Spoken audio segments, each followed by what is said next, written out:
Navigating the world is a whole lot easier with a few different identities to choose from. Need me to come up with some for you?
Hello, everyone.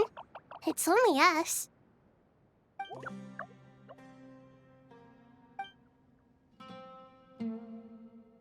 It must be very tough for you coming all the way out here, especially since you don't like the Voluka. Is everyone back in Vanarana doing well?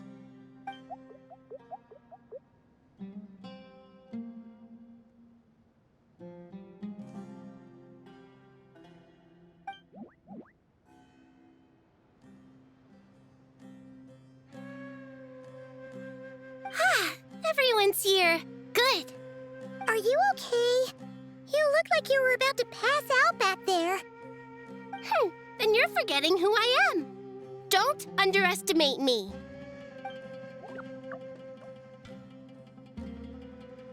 Red Oh, excuse me! Are you comparing me to Paimon? I suppose everyone is gathered here because of me. As we can see, the situation is critical, and everyone is very busy with their various tasks, so...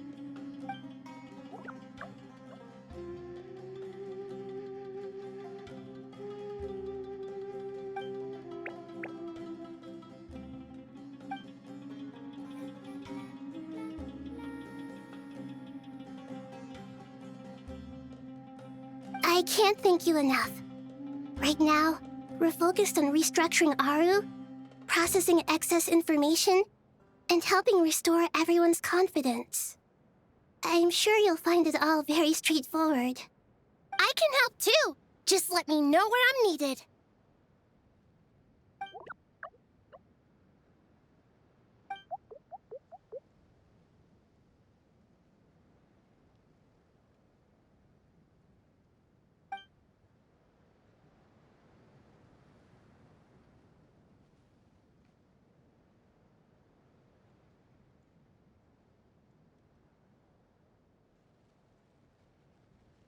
Up to no good?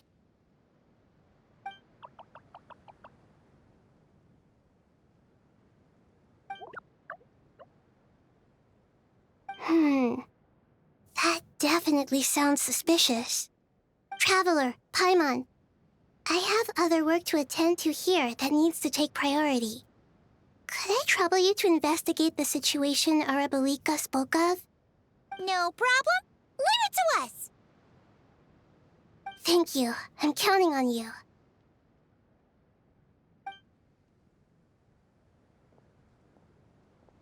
There's one other thing. If you are to work alongside the people of Sumeru, you will need to make yourselves visible to them. Is that acceptable to everyone?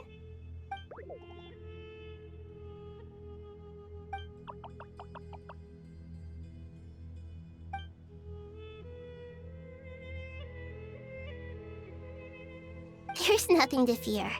No one here will hurt you. But if you do feel afraid, don't worry. Just call my name and I'll be there. Very well. Now, I shall bestow a small blessing upon you all. Whenever people see you and interact with you, from the moment their gaze meets yours, they will experience the most beautiful of dreams.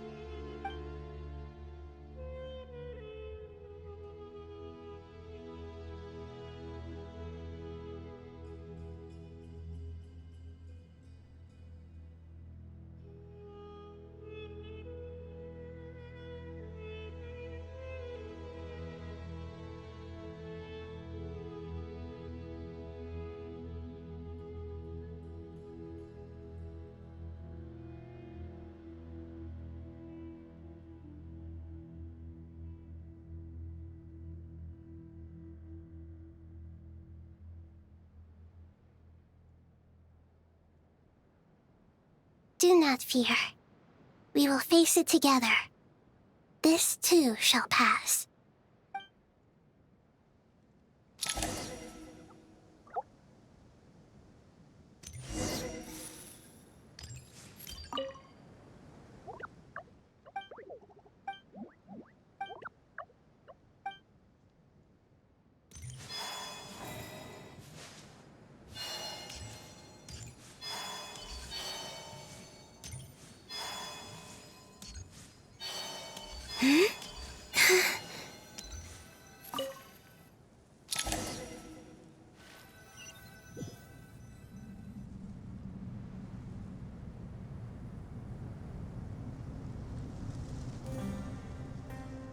Everyone's here. Wonderful. Dendro Archon, you're back. Are you recovering all right? You mustn't push yourself too hard. I'm doing very well. Thank you for your concern.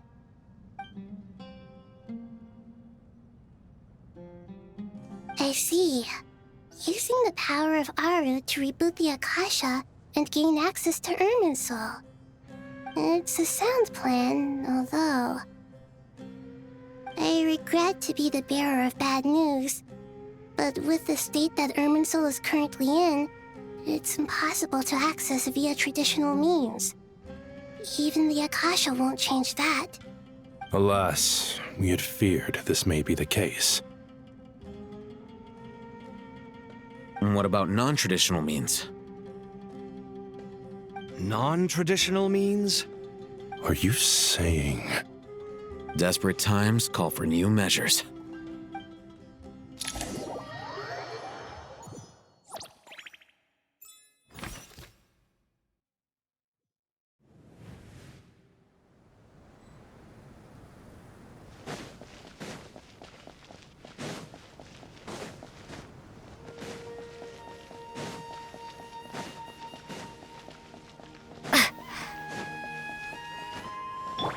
The wind rises. Hey!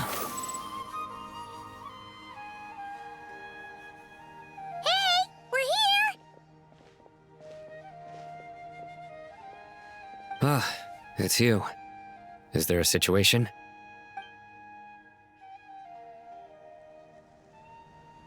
The Aranara have good intuition when it comes to people.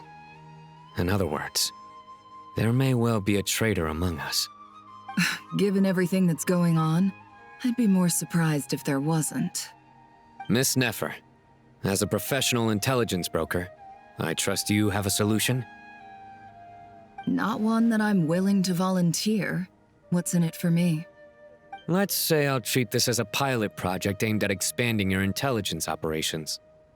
Whatever business you're in, an avenue to demonstrate your abilities could never hurt. I like the sound of that.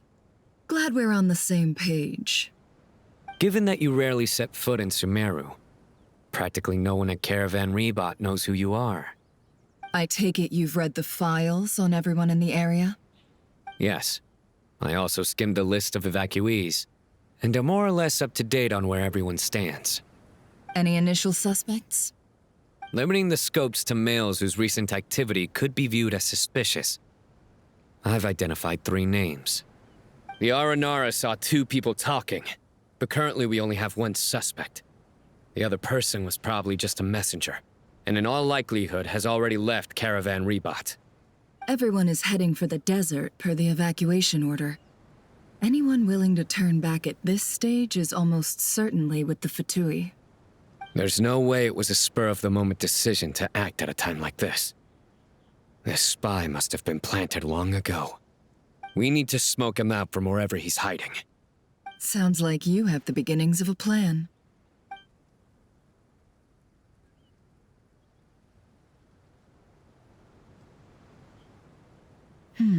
I see. Your suspicions are well-founded. I'd be watching him too if I were you. So far, we still lack solid evidence that he's been bribed. He hasn't made any recent purchases that would indicate he came into some cash. Then let's get closer to him to confirm before we make our move. I can handle it. I'm not based in Sumeru, so barely anyone at Caravan Rebot knows who I am. And you're certain you've never encountered this person in Nodcry? I'm certain. Besides, it's extremely rare for me to have had any direct contact with Sumeru mercenaries besides Jet. There's no way he could have seen my face before. Sino, stay out of sight and wait for my signal. If he raises any red flags, I'll bring him toward the main road. Understood. I'll take it from there. Excellent. Well, it's a pleasure working with you.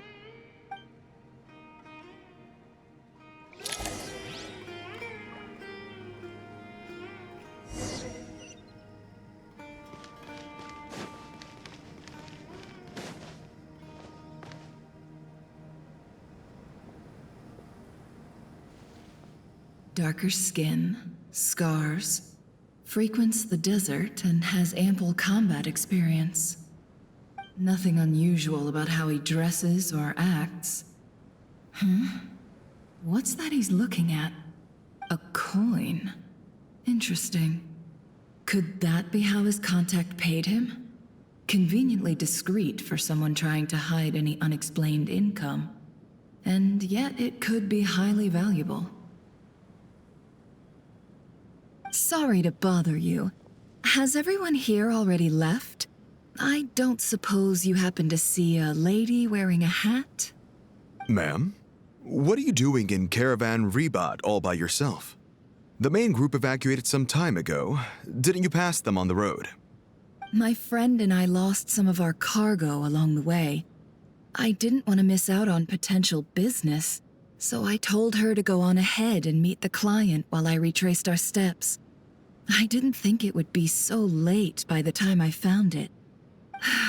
And then there was a terrible sandstorm. I guess I must have taken a wrong turn, because I didn't see any large groups on my way here. Forgive me for asking, but just to be on the safe side, could you describe this friend of yours? Sure. She has blonde hair, and she was wearing a hat and a white dress. You'd definitely know if you'd seen her. Yes, I think that does ring a bell. My apologies. During this exceptional time, the Corps of 30 are under orders to be extra cautious when dealing with unknown people, whoever they might be. I understand. Well, sir, is there anything else you need to know? If not, I'd better try and catch up with them. Hey, wait! They left a good while ago now. You'll never catch up with them on your own. Why don't I give you a ride? I'm here to collect the last few people anyway. We have plenty of carts, so one more won't be a problem. That would be amazing. Traveling with a group will be much safer. I'll have to pay you for your trouble. Hey, let's not worry about the money for now. Wait here a moment. Once I'm done packing up, I'll take you to join the rest of the group. All right, thanks. Let me know if you need a hand carrying anything. No need for that. I'm strong enough for both of us. Okay. Well, I wish there was some way I could repay you.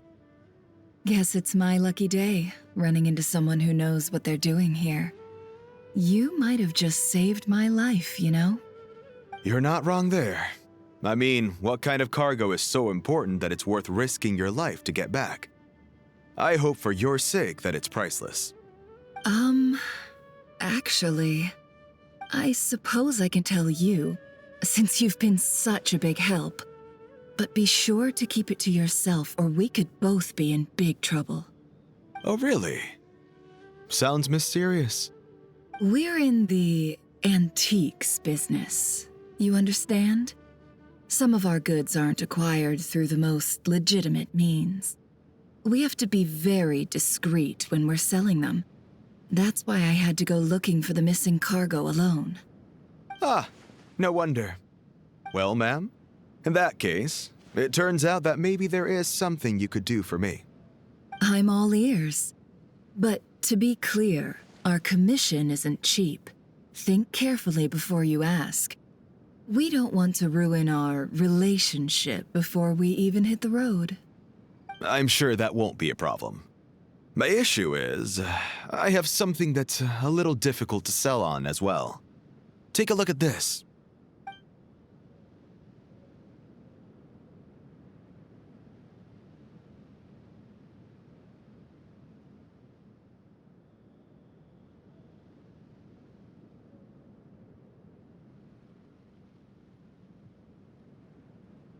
Pure gold. That's quite something. How'd you come across it? Dig it out of some ancient tomb? If you look hard enough, there are many treasures to be found in the mausoleum of King Deshret. It has no distinct Snezhnayan markings. That'll be why he's going with that story.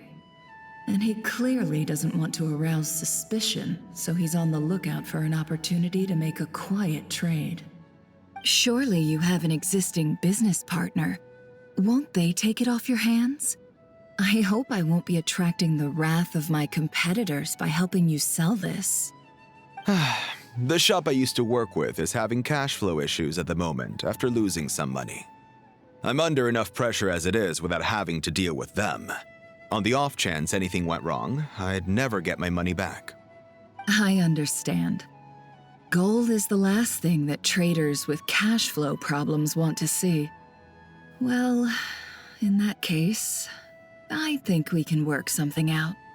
As it happens, I'm just about done packing. Shall we make a move? Sure. Let's walk and talk.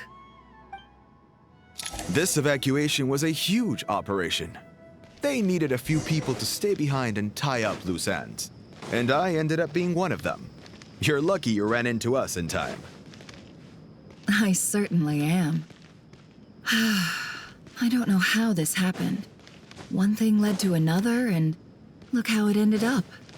I just hope our client doesn't get spooked and cancel their order. Fingers crossed. But either way, life goes on, and we all have to make a living somehow.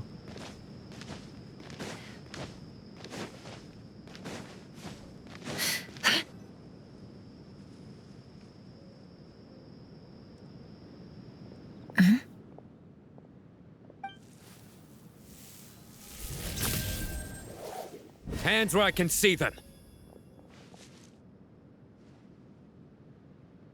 General Mahamatra! No, wait! What are you doing?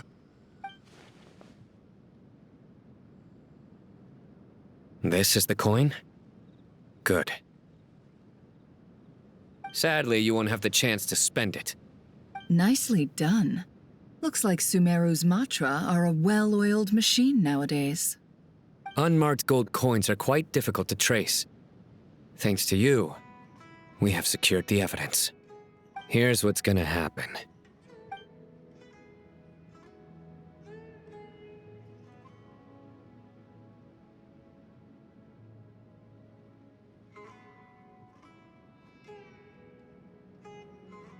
Southeast from here, leeward side of the hill. That's where he's meeting his contact. Great work.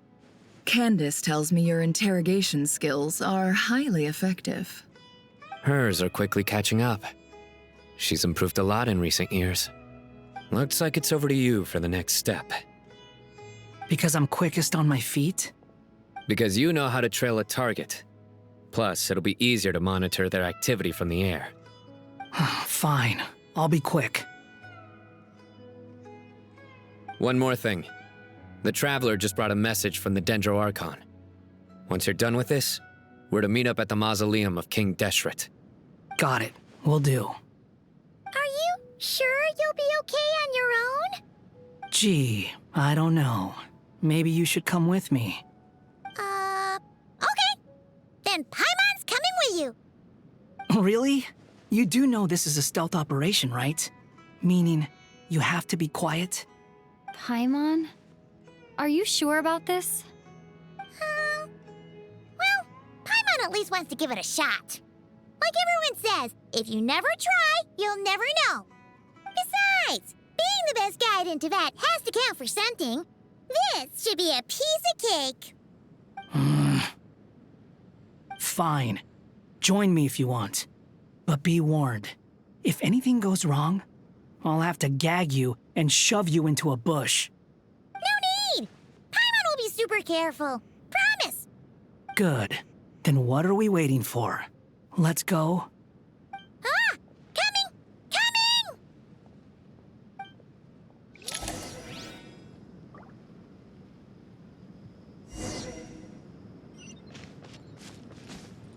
Squall and Fury!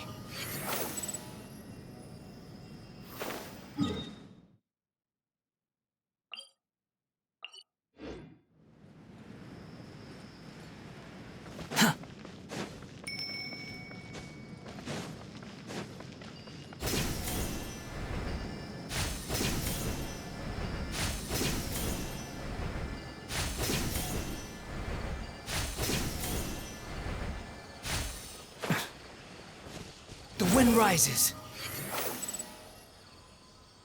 Hey, guy! Wait up! Hey, slow down, will ya? We're here. Now we wait. Okay, yeah, cool. Cool. What's on your mind, Paimon? Huh? Oh, nothing? I thought all you cared about besides being a guide was food and sleep. Why the sudden urge to go on a dangerous mission? What's that supposed to mean? Paimon's been on plenty of dangerous missions before. But never on your own. You hardly ever leave the traveler's side. Just saying, I'm kind of at loose ends right now. So if you did want to share, I suppose I'd have to listen. If not, suit yourself. Makes no difference to me. Hat guy? Do you think Paimon is useless? What? Where's that coming from? When we were in Notcry, Paimon suddenly realized something. Even though Paimon's with a traveler every single day, whenever we face real danger, she can't do anything to help. Paimon doesn't get like this very often. She just got really scared when the traveler got kidnapped that time. What if she never came back? What would Paimon do then? And the more Paimon thought about it, the more useless she felt. But Paimon doesn't want to be a burden. Paimon wants to be a friend who's actually useful. Does that make any sense? You know, that feeling of just being completely useless and... Oh, Paimon probably sounds so ridiculous right now. You asked the right person. Boy, do I know that feeling. Oh, that guy. I'm not gonna try and encourage you. What I will say is this. When you start doubting yourself, you have two choices. Give up or change. You have to make the decision to move forward. Otherwise, no amount of consultation from other people is gonna help you. So ask yourself, what do you want? To get stronger? To learn more? Whatever it is, go do it. You won't have any regrets if you can at least say that you tried. Oh, all right. Something's not right. Shouldn't they be here by now? Paimon, is it just me? Or is it a little too quiet around here? Should Paimon take a look? We'll give it another hour. If nothing happens, we head back. Okay.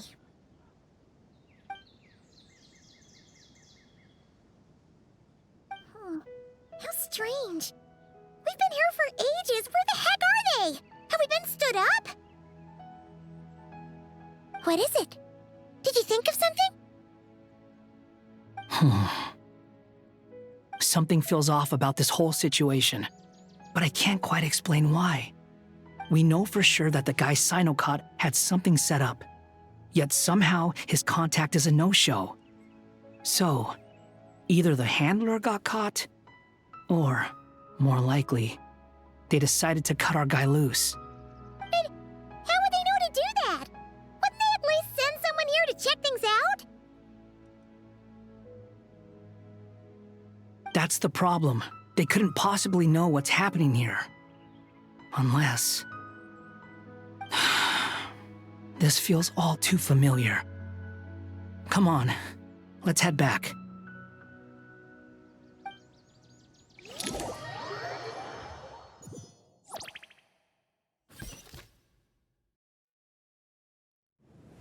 Even though this isn't a formal meeting, I'd still like to start by saying how grateful I am to each and every one of you. Thank you all for coming here and standing by our side. Shesipank and Bennu are currently assisting the scholars with the maintenance of Aru. Please forgive their absence. As for Hermanubis, may he rest in peace. We remember him with great fondness. There have been times when I imagined what it might be like to meet you all. Now that it's really happening, I feel quite emotional. Time has taken many things away, but that which remains is all the more resilient. I must say, there is one thing that rather surprises me. You appear to be in good spirits, Lesser Lord Kusanali. But even so, I can sense that the life force given to you by the Dendral Dragon has far from fully resolved the problem of your vitality. Oh no! So even Apep's power didn't work? Don't worry, Paimon. It worked very well indeed. The issue is how closely I am tied to Irminsul.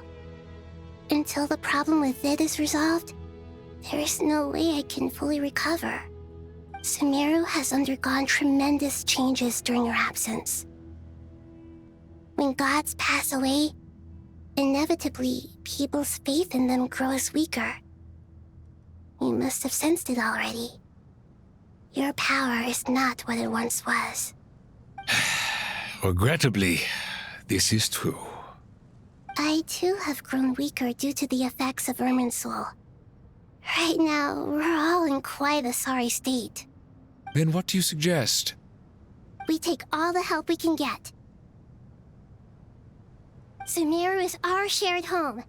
You and I, gods and humans alike. We must unite all our strength in this moment. Though Al-Ahmar is no longer with us, the alliance between the three gods remains in force. Regardless, as subjects of our king, we have a responsibility to support Sumeru through this catastrophe. Not to mention that it was the people of Sumeru who released us from this prison of Aru. Times have changed, and the people of today possess greater wisdom than those of the past. You really know how to give a rousing speech, Koti. Now then, let us learn more about your plan. The brightest minds of the Sumeru Academia are busy opening and renovating Aru. They claim it has something to do with Irminsul? Correct. Irminsul has existed in Teyvat since the very beginning. But during the Age of the Dragons, it did not possess the significance it holds today. After the heavenly principles arrived, the power of the Light Realm was divided into elemental energy, and Irminsul was refashioned as a device that records and preserves all information. Since then, everything in this world has been inextricably linked to it. As the Dendral Archon, I have a duty to protect Irminsul. To Sumeru, it is both a national treasure and undeniably a major threat.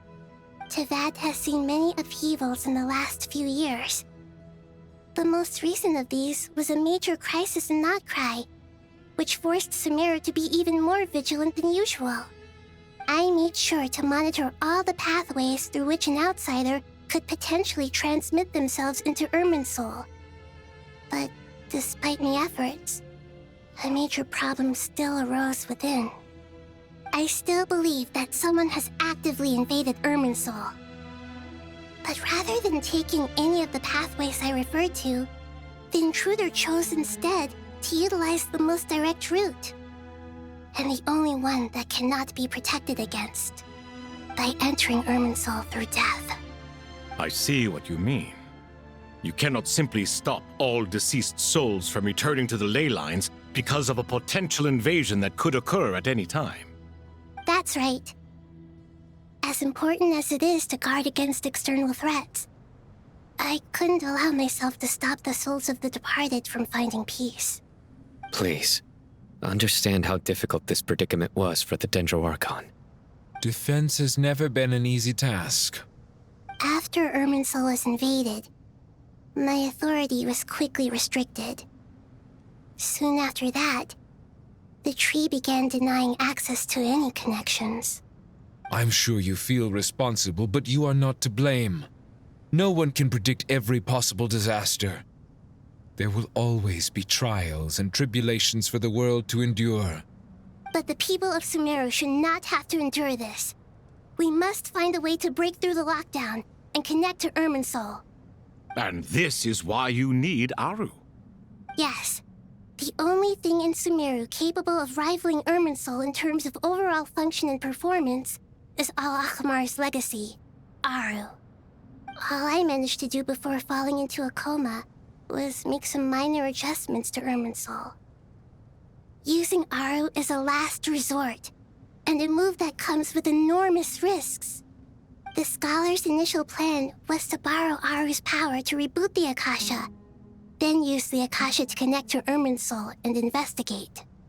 Unfortunately, Irminsul has suffered far greater damage than they first thought, rendering that plan futile. To rise to the challenge, we had to resort to a more extreme and far costlier means. This has led to a number of new contingency plans.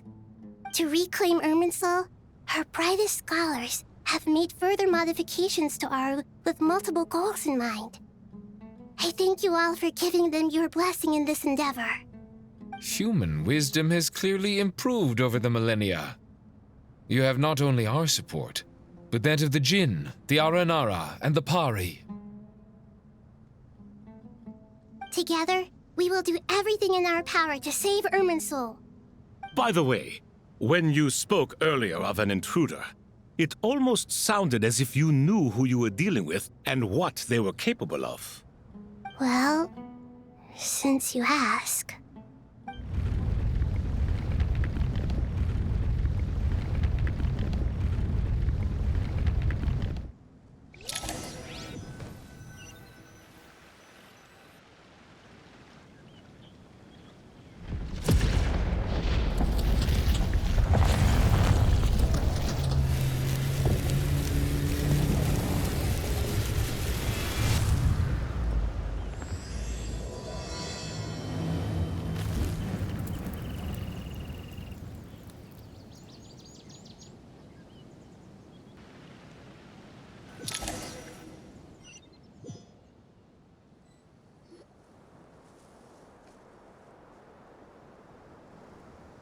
Master Tainari! What is that? Is this Irminsul? How did this happen?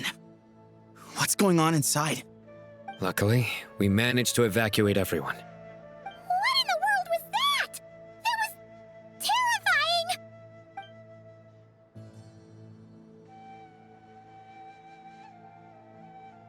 Oh my. I understand now, Dendro Archon. You make yourself quite clear indeed. Not once over the millennia has Irminsul been so terribly afflicted as this. Please continue, Dendro Archon. Irminsul's root system is what comprises the ley lines. In the past, it has always been hidden away, going unseen by the general populace.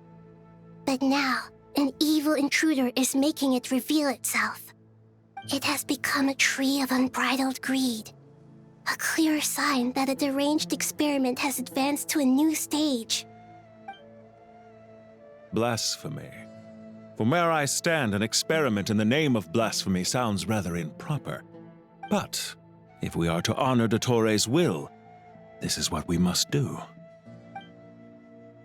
The birth of this tree proves to me beyond doubt that this incident is connected to him. But to explain the situation in full, there is someone I need to tell you about.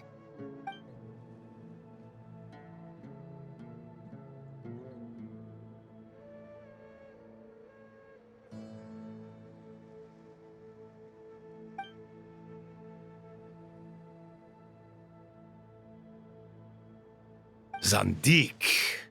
So it was him. I saw him in the desert once. A man of supreme arrogance. So this is where it has taken him. But didn't Dottore die and not cry? How is he still able to do all this? He must still have loyal followers amongst the Fatui. Even so, I'm still unclear as to how he has been able to wield such a profound influence over Irminsul. I can confirm that Fatui forces have arrived in Sumeru City. Furthermore, Irminsul seems to be undergoing some kind of mutation. Evil branches are beginning to grow. Things that do not belong to this world are slowly but surely materializing. Sorry, I couldn't think of any other word to describe it. They don't seem to be fully formed physical entities yet, after all, but they are gradually becoming real. A baleful tree climbing up into the heavens. Speaking of Dottore, I have some information on that front as well.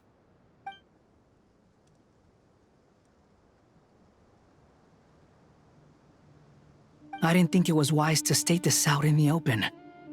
But my theory is, the mole wasn't cut off after he was caught. They wrote him off from the beginning. You mean the Fatui never intended to follow through with him? Then why plant a mole at all? It's hardly a conventional strategy, and the rationale behind it is pretty twisted.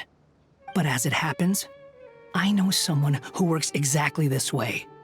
And when it comes down to it, his goals are very simple. He just wants to confuse people, so they can't figure out what he's up to. He's been a collaborator of Dottore's from the outset. That fact alone confirms that Dottore is involved with this somehow.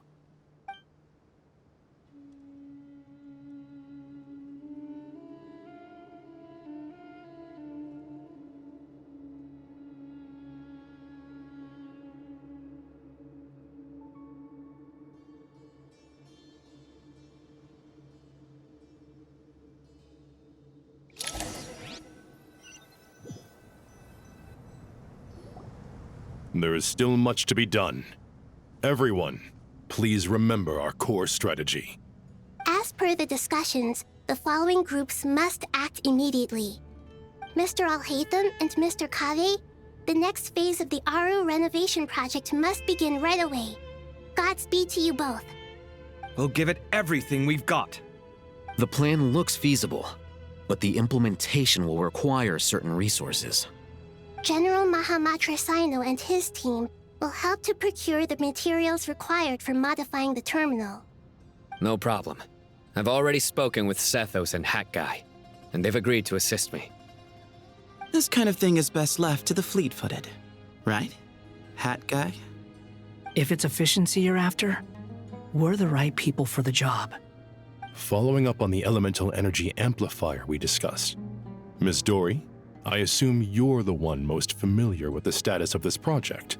Aside from the Dendro Archon, of course. Yep, that's right. Leave it to Lord Sangama Bay. Got it. Well, I'd like Madame Farazan, Kale, and Nicole to support Dory on the technical side. You can count on us. Will do. Rest assured, I'll take good care of Kale. Dia, Candace, and Nefer, you'll be in charge of negotiating between the various parties. I trust you remember our goal. You bet. We can handle it. Good. I believe that covers everything. Tainari will provide ad hoc support as needed, if that's okay. Poor Tainari. Must be tough being Nephis' student. Getting bossed around all day, every day. Hey, don't try and drive a wedge between us, you old rascal. All it says to me is that Master Nephis has faith in everyone's abilities. While I'm nominally here as backup, I doubt there will be many situations where my help is needed. Exactly. Finally, Traveler, you and I will head to the border between Sumeru and Natlan. Once that task is complete, I'll be asking some of you to accompany me to the Eternal Oasis. The Eternal Oasis? I thought that was just a legend. So it does exist after all. Regarding your trip to Natlan, under normal circumstances, a meeting between our two nations would be a far more formal affair. Unfortunately, Sumeru is all but completely cut off from the outside world at present. So regretfully, we won't be able to give the Pyro Archon Mawika the grand reception that she deserves. My apologies for the inconvenience. No point putting too much pressure on yourselves. That goes for everyone. Right. Especially you, Dendro Archon. I'm sure you're still feeling quite weak. Don't worry about me. The Dendro Dragon's life force will sustain me. Plus, we'll be there every step of the way. Nahida will be just fine. Yes. I believe in myself. And I believe in every one of you. Well, time to get going.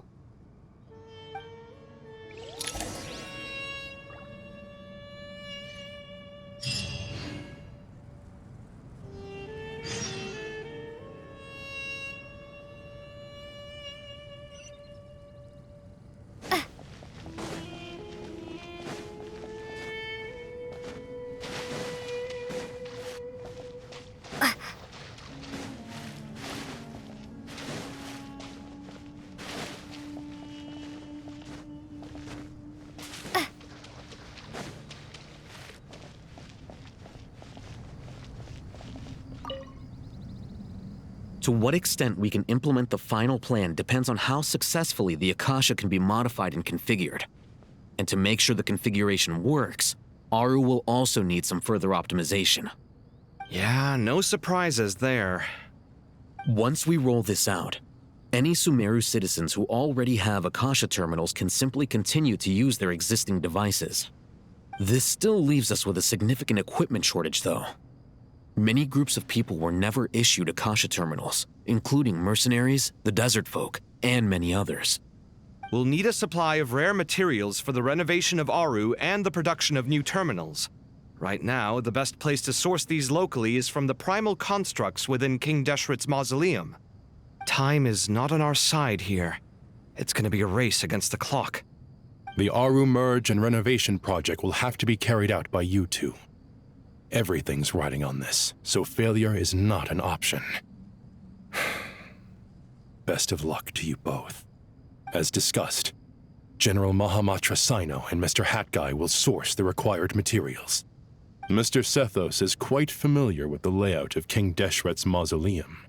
With him accompanying them, things should go quite smoothly. I have every confidence. In the meantime, we may as well take a breather. Makes sense. There's not much we can do until the materials arrive. Get in formation and stay close. What is this, boot camp? Knock it off. It's just Sino being Sino. You know what he's like. Everyone clear on our mission objective. Look at the excess primal constructs, dismantle them, and extract the required materials. And King Deshret's 7 pillars agreed to this? If they're just sitting there doing nothing, we might as well put them to use.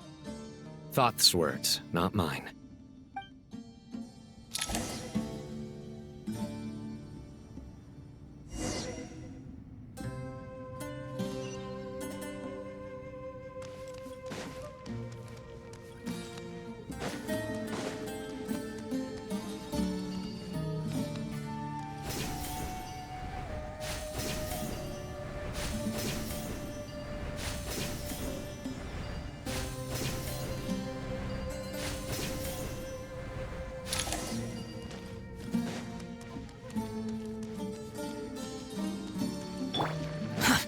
Too slow.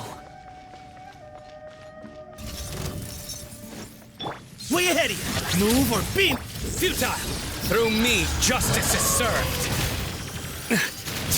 guilty!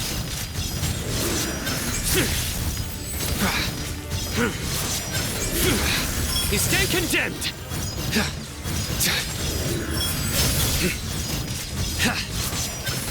Guilty!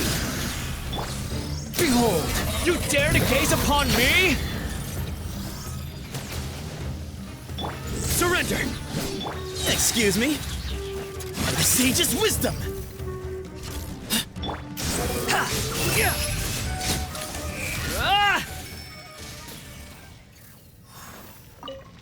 Quit following me. Too slow.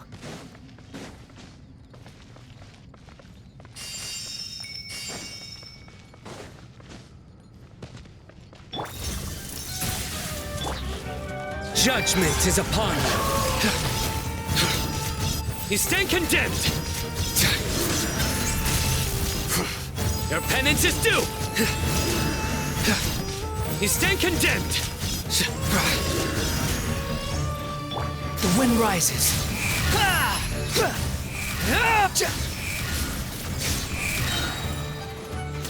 Cry louder!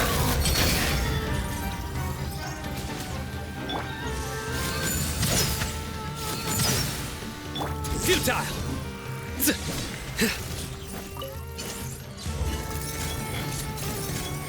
Behold!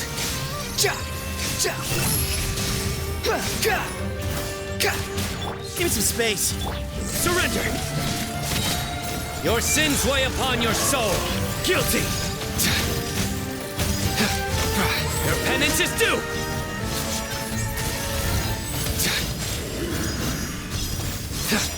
Guilty!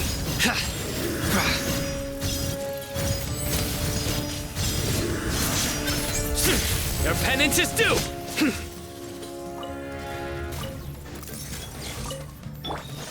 Glory to Al Akbar!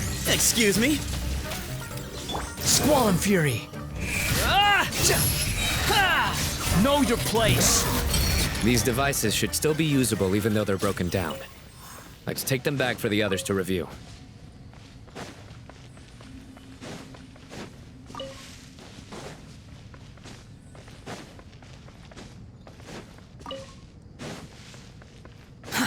Too slow.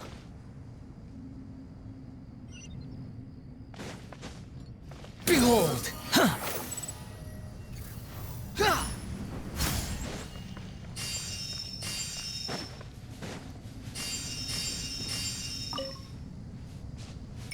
Squall and fury. Surge forth.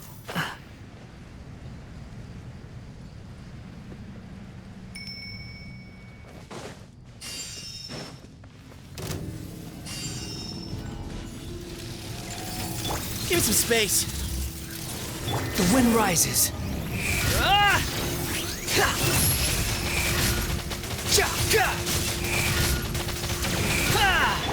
Futile! Through me, justice is served. You stand condemned. Guilty! Your penance is due. Guilty!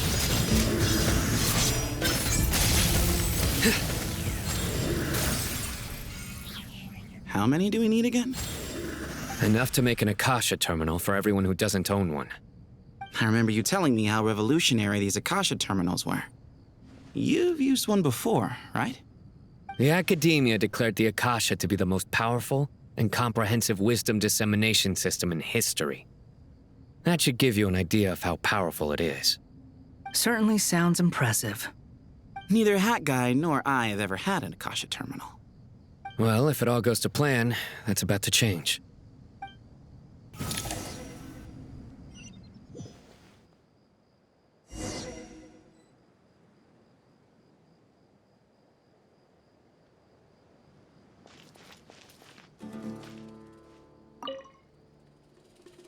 Oh, goody! Thank you so much for handling the delivery. What a long way it was.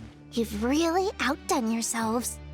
I'm well aware what a bumpy, dangerous journey it must have been. Now, I would have loved to oversee the process myself, but of course, those of us who know the plan can't leave the mausoleum. Oh, trust me, I'm patting myself on the back for my assembly work here. Simply flawless work. But will you really be needing all of this? According to our plan, yes, this is the quantity required. I have no complaints about the quality either. Only the price. So expensive. I heard you covered a lot of the funding out of your own pocket. Oh, that's an exaggeration. The academia provided most of the funds. I just offered a small token of my goodwill. Of course, the real tragedy is how little profit I'm making on this. You know, it's a serious crisis when you can't even make money out of it. It's really quite a beautiful design. And I'm intrigued by how such a diminutive device is able to output the power of the Light Realm.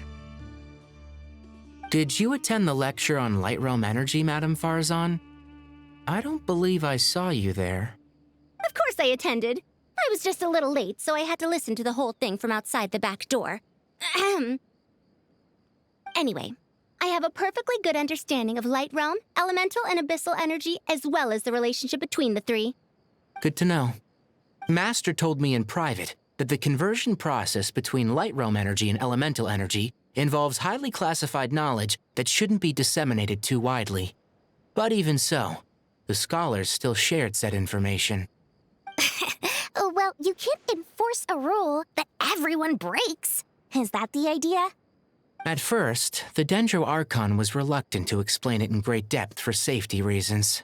Later, she came to terms with it and simply informed my master that we would all have to face the question of survival together. To protect someone from such dangers means keeping them in the dark. But for someone to know and embody the wisdom within, they must understand its very essence. It's an information hazard. We're exposed to danger just by knowing the facts. And just like bait, it lures us in by offering us the solution to our problems. But if you're not careful, you'll end up pursuing it down a dark path. A tricky problem.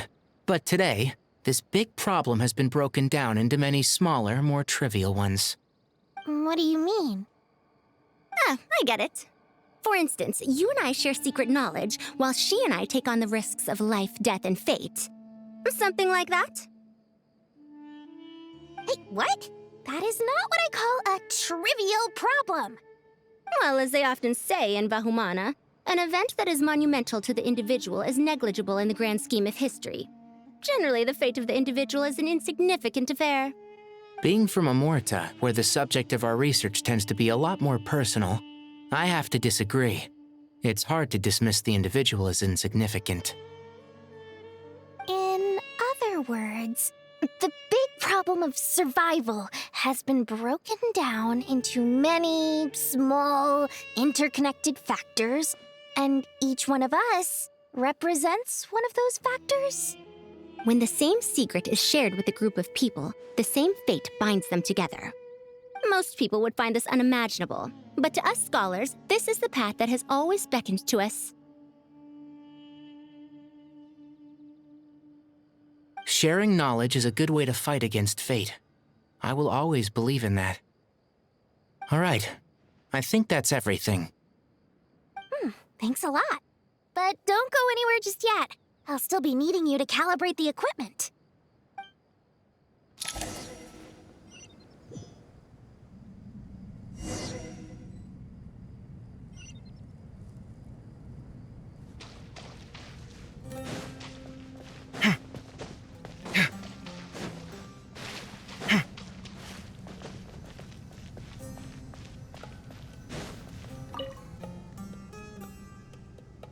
Okay, the materials are ready.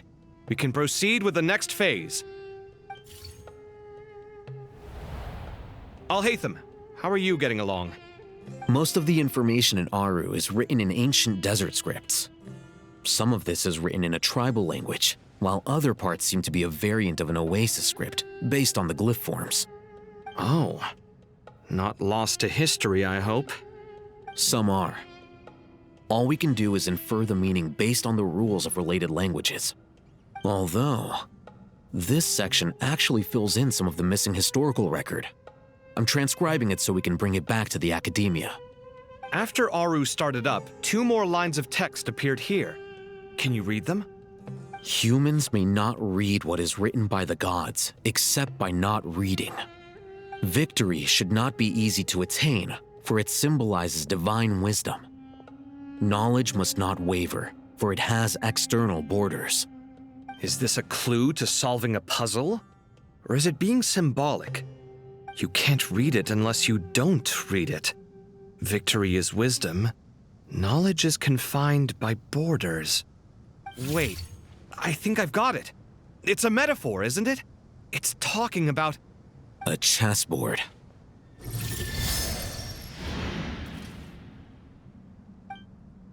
You were right. The youth of today are skilled at solving riddles. Have the secrets buried in the desert not been unearthed over the years all the same? Since Aru is a place reachable through wisdom, this day was bound to come sooner or later. Oh, I've always been against overly cryptic sentences. Don't you get tired of reading and writing all that? Ah, it's you 3. Just in time. We've been delving deep into Aru, and now this board has appeared. I've heard this was how you'd while away your free hours. You must be quite the experts by now in that case. It is true. King Deshret's chess games are some of the most well-loved of all his wonderful creations. If you have ever been to Safhe Shatranj, you may well be familiar with the chess pieces you see here. Is this chessboard supposed to be another visualization of the interior of Aru, then? Naturally. Visitors, everything is ready. Only by completing the challenge on the board in accordance with the rules will you be permitted to overwrite Aru. 1 second. It's not dangerous, is it? Dangerous? Why, yes, of course. I should be the one to go, then. Wait for me here. Sounds like the self-confidence of our present company has rubbed off on you. Don't be ridiculous. I'm your upperclassman, and that means I have to look out for you. I appreciate the sentiment, but a game of chess typically requires 2 players. Besides, I'm sure they won't let things get out of hand. Keeping things relatively safe is in your best interest too, isn't it? Fair enough. I mean, you guys are controlling the difficulty, so please don't go too hard on us, all right? Ah, but Bennu said he wanted to put some respect into these whippersnappers. All right, all right. Thank you. Obviously, we'll still try to be careful. This doesn't seem like ordinary chess. Is the goal to defeat the opponent? No, you must enter the board and pass the trials we have placed there. Ready? Let's do it.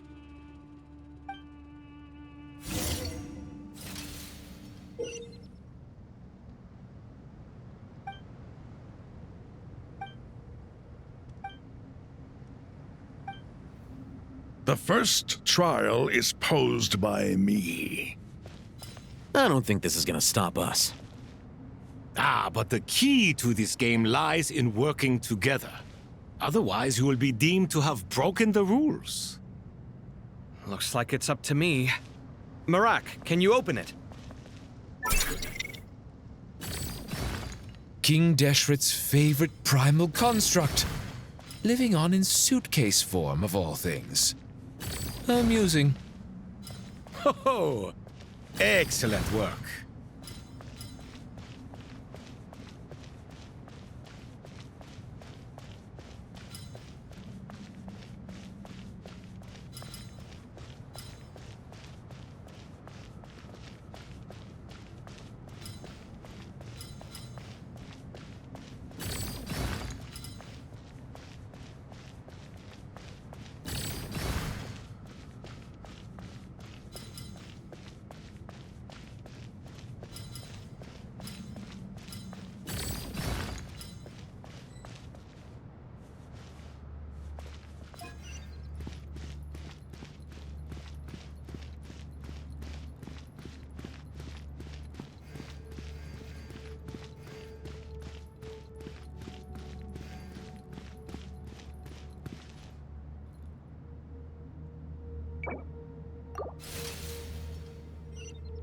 The first trial is posed by me.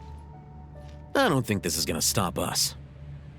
Ah, but the key to this game lies in working together. Otherwise, you will be deemed to have broken the rules. Looks like it's up to me. Marak, can you open it? King Deshret's favorite primal construct. Living on in suitcase form, of all things. Amusing. Ho! Excellent work.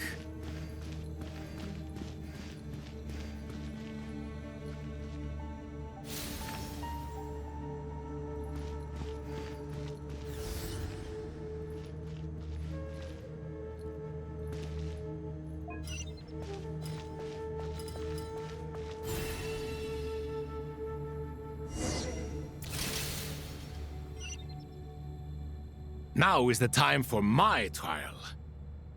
Now, don't be nervous. I'll make it nice and easy for you. Really? Thanks in advance. We appreciate it.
Ibis King, don't you think this all rather inappropriate?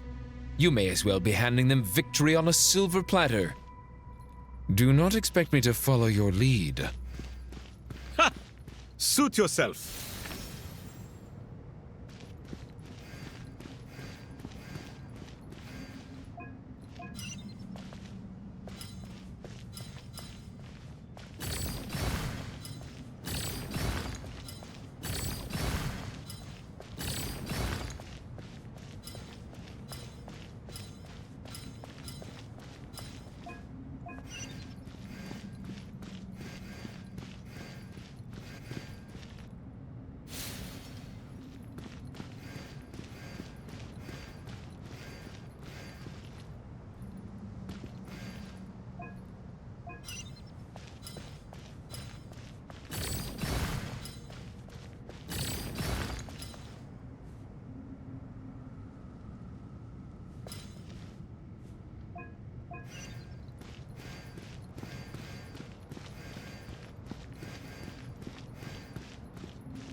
Ibis King, don't you think this all rather inappropriate? You may as well be handing them victory on a silver platter. Do not expect me to follow your lead. Ha! Suit yourself.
Done.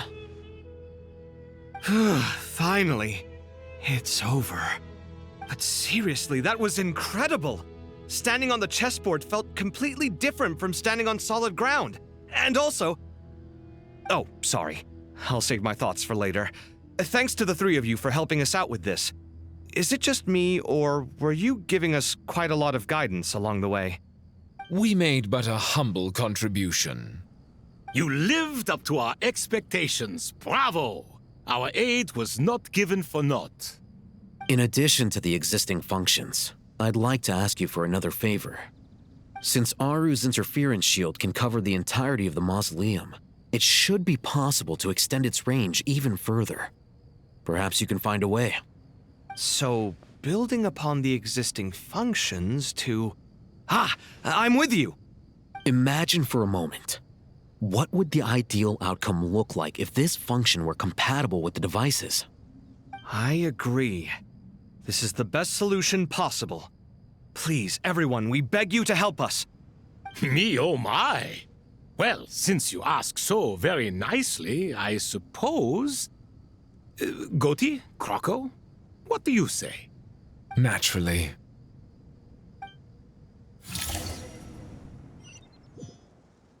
Time to go! Let's go find Nahida!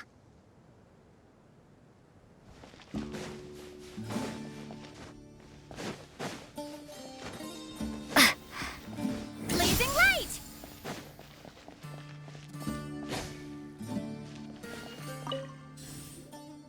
There you are. Miss Nicole truly is an angel. She shows great wisdom in guiding others, and she has already sent word to Natlan on our behalf. She said that while the other members of the Hexen Circle are busy with important work, she is quite free, and she is more than willing to accompany the people of Sumeru for the entire journey. Oh, yes, Nicole, all right. Always super patient and loves to help everyone out. She's the best. She is. So kind and enthusiastic. Well, time for us to get going. Let's head out.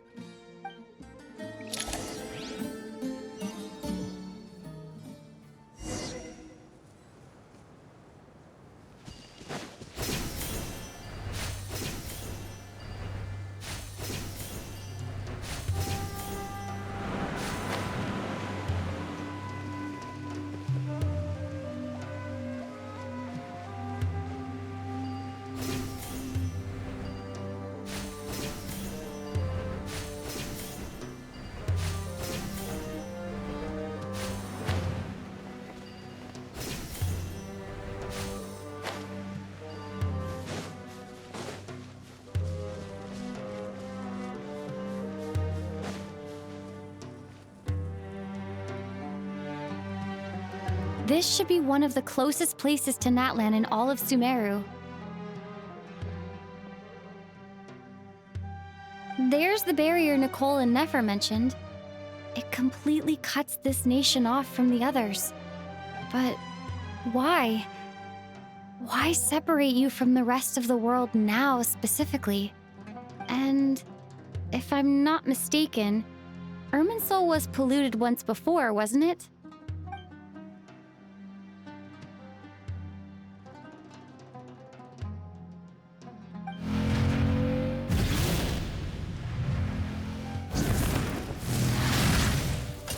Good question. I'm wondering the same thing myself. That voice. Moika, you got here pretty quickly. Hello, traveler. It's been a while. Hello there. Hello, Dendro Archon. Moika, I apologize for asking you to meet at the border on such short notice. I also apologize for not being able to greet you in person. The form in which you see me now is one carried by the Traveler. The real me is inside the mausoleum of King Deshret, and I am reaching out to you with my mind from here. Irminsul has been infiltrated by the Doctor. We must be on our guard, as he can spy on information in the world from within the tree. Fortunately, there is no record of the Traveler in Irminsul, and you are still within Natlan's borders. My records will be preserved in the Night Kingdom, rather than the Leylines. As long as the Night Kingdom remains disconnected from the Leyline cycle, the Doctor has no way of knowing my movements. Exactly. So by meeting each other in this way, the meeting essentially never happened. No wonder Paimon didn't come. You were concerned that her activity would be recorded by Irminsul. The Natlanese have heard about the situation in Sumeru. With the borders sealed off, merchants have been forced to stop their shipments. It's pretty serious, and you're the ones bearing the brunt of it. I'd like to address the question you raised at the beginning. I can offer a brief explanation, although it will sound rather cruel. I don't reach this conclusion gladly, but Irminsul predates the heavenly principles. It existed long ago, when the dragons of Natlan were at the height of their power. So even when the people of Sumeru became ill because of pollution, it was not a critical issue from the perspective of Irminsul itself. As long as it continues to function normally, the barrier will not be activated. But this time, the Doctor's invasion has directly affected the tree. That is what caused the barrier to deploy. The Heavenly Principles established a rule that when Irminsul is plunged into grave danger, a portion of power will be reserved to isolate Sumeru. That way, even if Sumeru is destroyed, the outside world at least has some time to catch its breath. We'd certainly need it.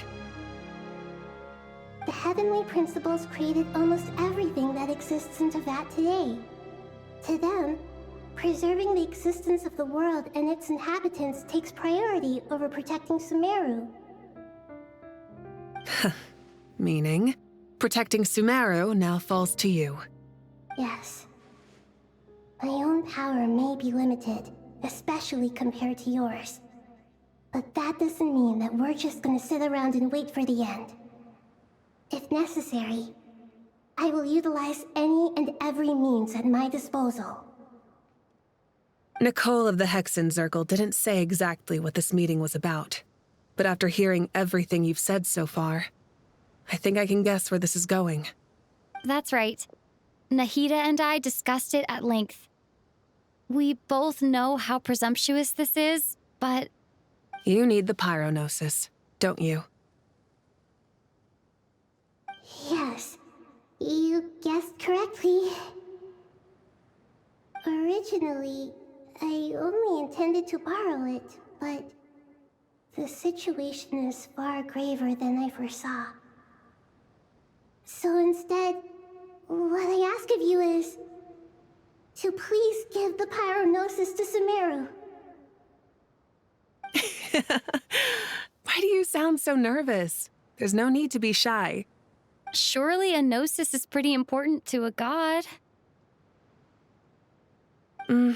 I guess, but it's not as if losing it would suddenly render us powerless. But I'm sure you don't need me to tell you that. With all the nations you've traveled to, and all the gods you've met, you must have realized that by now. As far as I'm concerned, a gnosis is basically an elemental energy enhancer. But I don't usually use it. You know me. I like to think I'm pretty strong without it. Yeah. Not about to dispute that. So you see, you don't need to sweat it. Here, take the pyronosis. Uh-huh? Just like that? Uh-huh, just like that. To tell the truth, I've always toyed with the idea of giving it to someone who needs it more than I do. I know you accompanied Nahida here to try and increase the chance of success. It's a good thing you did, because your involvement is one of the main reasons you've managed to persuade me. Are you sure about this? Handing over your gnosis just because of me? I won't try to quantify it, but trust me. Handing over the gnosis to Tumaini is far from the craziest idea I could think of. Besides, even if you hadn't come here personally, I think I still would have agreed to Nahida's request. Irminsul doesn't just affect Sumeru. It impacts all of Teyvat. I know all too well how difficult it can be to protect the things you care about. So logically, morally, or however you want to cut it, helping you is the right thing to do. You don't need to tell me the specifics of your plan. Where the gnosis is involved, the tighter the secrecy, the higher your chances of success. Malika, my heartfelt thanks go to you and the people of Naplan. Don't mention it. But now for the hard part. How do I actually give it to you? The Irminsul barrier is right in the way. I have an idea.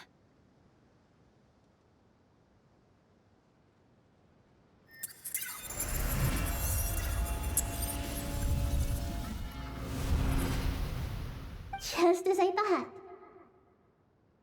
thought. Incredible. What did you do? Just made a lucky guess. This seems to happen quite a lot. things that apply to everyone else don't seem to apply to me. I figured the same might be true here. Irminsul usually produces effects based on the records it holds. Since the Traveler is a descender, Irminsul contains no records of her, and thus has no way to impede her. Is that right? You really are full of surprises. Catch. Whoa! Thank you, Moika. Thank you for trusting us with something so important. All right. No need to get so formal. It's not like we're strangers. Besides, there's still one problem. You might be able to pass through the barrier, but I don't know about the Gnosis. Any other surprises for us, Traveler? Let me try something. I have the Pyrognosis in my hand. It feels strangely ordinary, not particularly heavy.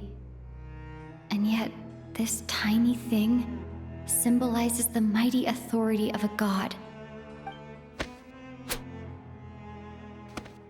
I need to think hard about my memories of Pyro. My memories of journeying through Natlan. All those important experiences I've had. The Gnosis disappeared. Traveler, are you alright? I'm fine. The Pyrognosis disappeared into my body, just like phlogiston. Maybe it resonates with you because you've mastered the power of phlogiston. You might not be recorded in the ley lines, but you're still our Tumini. Whew.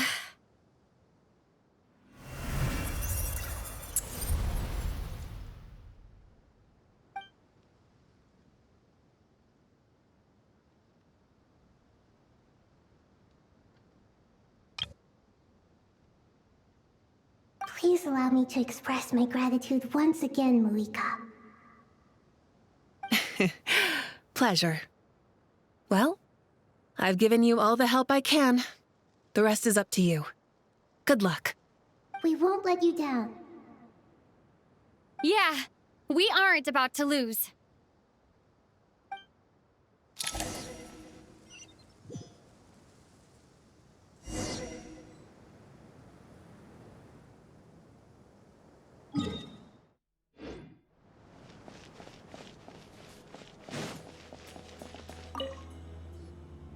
Traveler, Paimon, how are you feeling? Paimon's a teensy bit nervous, but only a teeny tiny bit. Seems like she's gotten way braver over the last few years, huh? Of course. After all the adventures you've had with the Traveler, I'm sure you've gained a lot of experience and grown as a person. I'm doing all right. What about you, Nahida? How are you holding up? With the negative effects of Irminsul, I am a bit like a piece of fruit that's been burrowed into by hungry insects and left to rot. I'd be lying if I said it was nothing. But please don't worry. We all know what we're getting into, and we've prepared as well as we can. I believe in everyone. I believe in you. And I believe in myself. Stoking the fire inside oneself is certainly one way to live, but knowing when to rely on one's companions is also a form of great wisdom. I've been quietly learning little things from everyone, like plucking tufts of fur from a sumpter beast. Me too. With the constant traveling, I'm always learning and growing. That's the journey of life. I think there's someone else here who would share that sentiment. Don't worry about what I think. I was just passing by and happened to overhear your conversation. What are you talking about, Hat Guy? This is the top floor. No one passes by the top floor. Says who? You can fly just like I can. I would have thought it makes sense to you of all people. I don't know why, but I feel a little more relaxed now. It shows that you feel comfortable laying down your burdens in our presence. It means that Sumeru is a place you can trust, where you know we have your back. And we feel exactly the same way around you. That's what it means to be friends.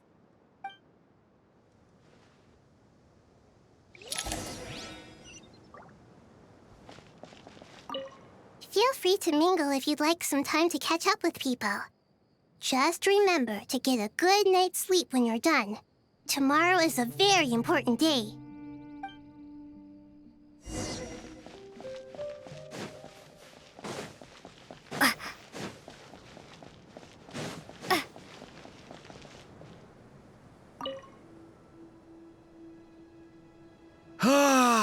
It's finally done.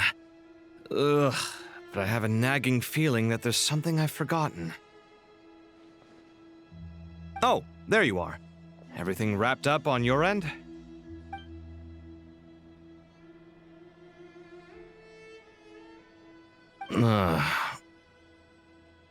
Okay, fair enough. That was a pointless question. We were working in tandem, after all. You must really be exhausted. Well, it's been a busy day for both of us. When work ends, you clock out. No looking back. Yeah, we're definitely due a break. Probably a little late to start drinking now, though. I'll stick with water. Here, this one's for you. Thanks. You want a bite to eat? I can grab us something. Or wait, I think there's a stove nearby. Let me take a look. Are you nervous? A little, yeah. Unlike you, it seems. How are you not feeling at all nervous? Because everything that happens next is beyond my individual control. I don't worry about things I cannot influence. What do you mean, cannot influence? You're the one who came up with half of the strategies we ended up using. There's only so much I can do. I was only doing my duty. Was it like this last time, too? You mean with Azar and his accomplices? Yes and no. The situation back then was easier to control, but we weren't as prepared as we are this time. So the enemy is stronger, but so are we. I still vividly remember the way you interrogated me in the library after the fact. Where were you when Sumeru needed you most? If your memory is so vivid, you might also recall that it was you who came looking for an argument. You're often the one who initiates these things, you know. I came for a conversation! I didn't know it was gonna turn into an argument! Anyway, at least I showed up this time. So, what do you think? What do I think? I think we're certainly better off for it. It's good having me around to help out, huh? Absolutely. As a citizen of Sumeru, you displayed a remarkable sense of responsibility in the face of disaster. Certainly feels that way. I just shudder to think how the world would have ended up if we hadn't gotten control of the situation. So, do you think this is what impending disaster looks like? The sky is so clear, and there isn't a whiff of decay or destruction in the air. It's hard to imagine that the fall of humanity could happen on an ordinary day like this. Awful things happen all the time.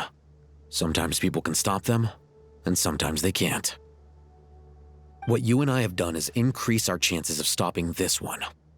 Lofty ideals may provide no defense at all against nihilism, but perhaps little decisions can. Oh, nothing. It's nothing. I hope everything works out tomorrow. It will. As long as we stick to the plan, our chances of success are good. It's really strange. You're my junior, yet you always seem to act more like an upperclassman than I do. I think it's mostly a matter of temperament. Ugh. Walked right into that one, didn't I?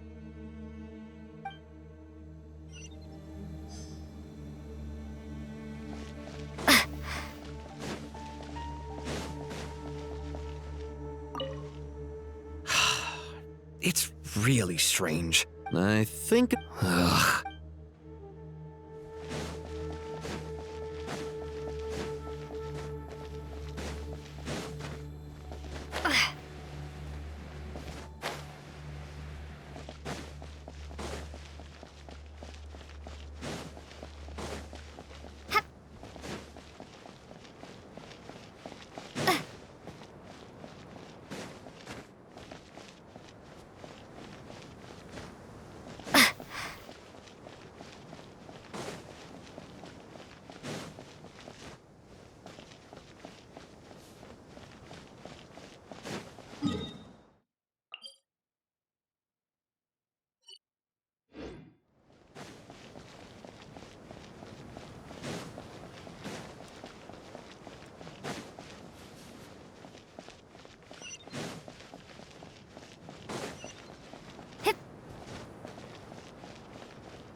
We'll make our move after sunrise tomorrow.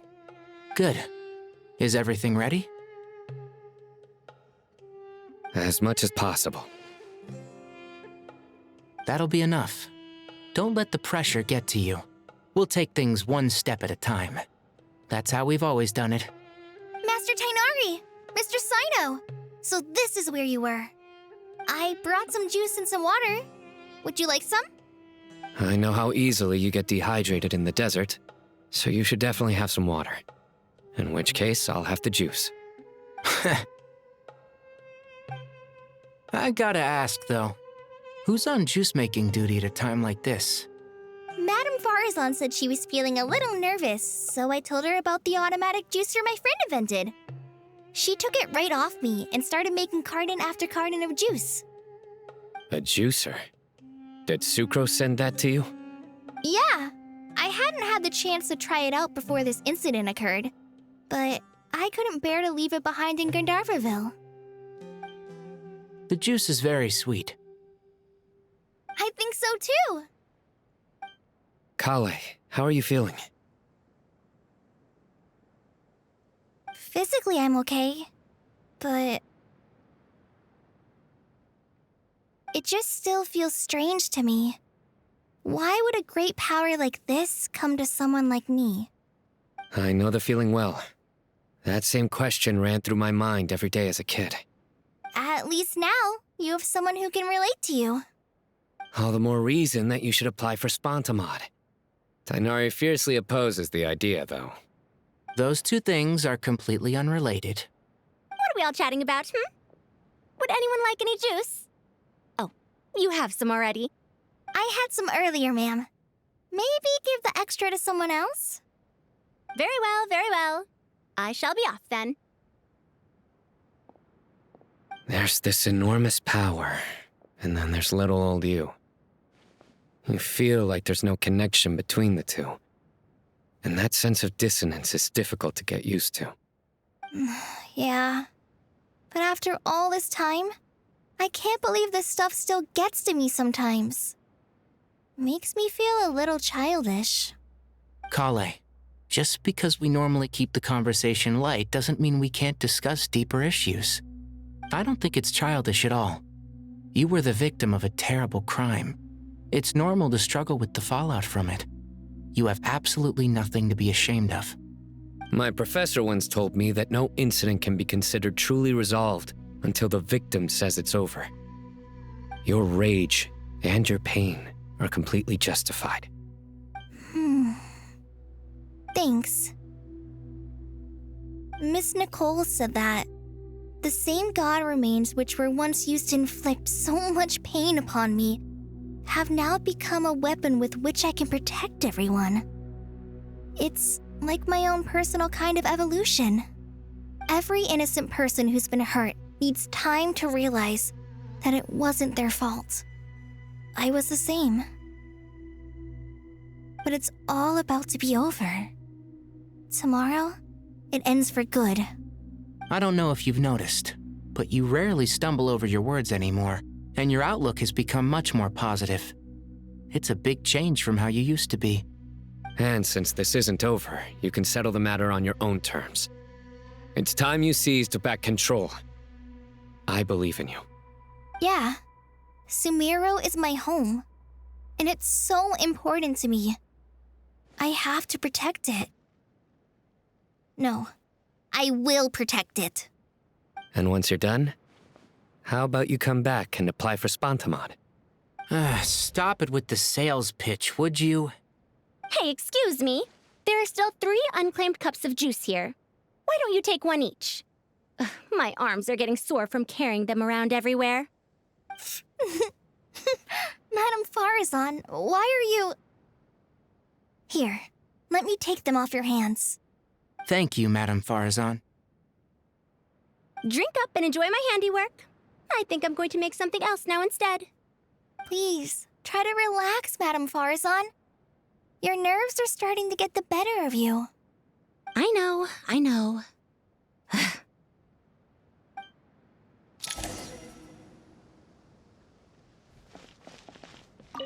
Drink up and enjoy my handiwork. Please, I know.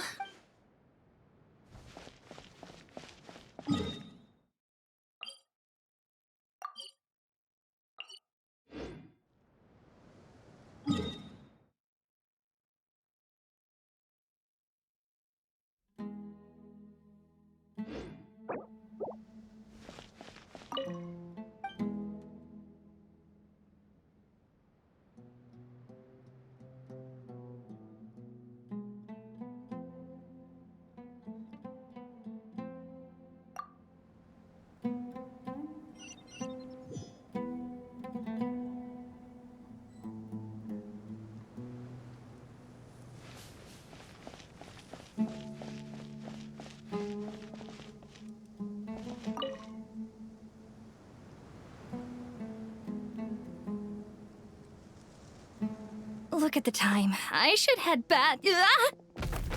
I'm so sorry. I was in a hurry and didn't look where I was going. Are you all right? I'm fine. Wait, you're... Have we met? Not exactly. I think we may have crossed paths by the house of Dana before. Oh. You're Hat Guy! From Vahumana, right? You recognize me? The clue's in the name, Mr. Hat Guy. Fair point. It's getting pretty late. What's keeping you up? I could ask you the same question. If I'm not mistaken, all the workload for the Ratawa Histarshon wrapped up a good while ago. Well, I have something of a background in Satyavada life, so I was helping the Dendro Archon make some preparations. But I must have lost track of time. Did you find the experience enlightening at all? Honestly, it was tedious and uneventful at first. But eventually, I think I did sense some profound truths. But they also brought a lot of suffering with them. I was told that I even shed tears while I was meditating, though I have no idea why. Sorry. I hope I'm not scaring you. Not at all. It just proves you're very accomplished in your research. Good night. I wish you all the best for tomorrow. Thank you, sir. You too.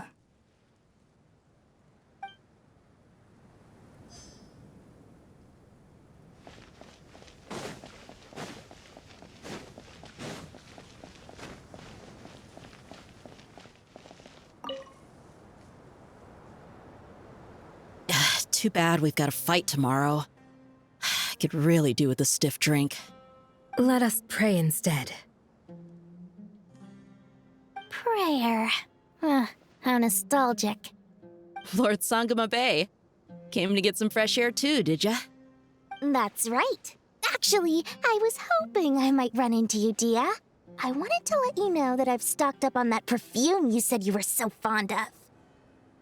No, really? I'll take 2. Any chance of a friends and family discount? I knew you'd ask that. And I'm afraid to say that. Surprise! It's free of charge. That's very generous of you, Lord Sangama Bay. Does this mean you've made a fortune in Notcry? Nope. Turns out it's not that easy to turn a profit there. I even ran some assorted losses.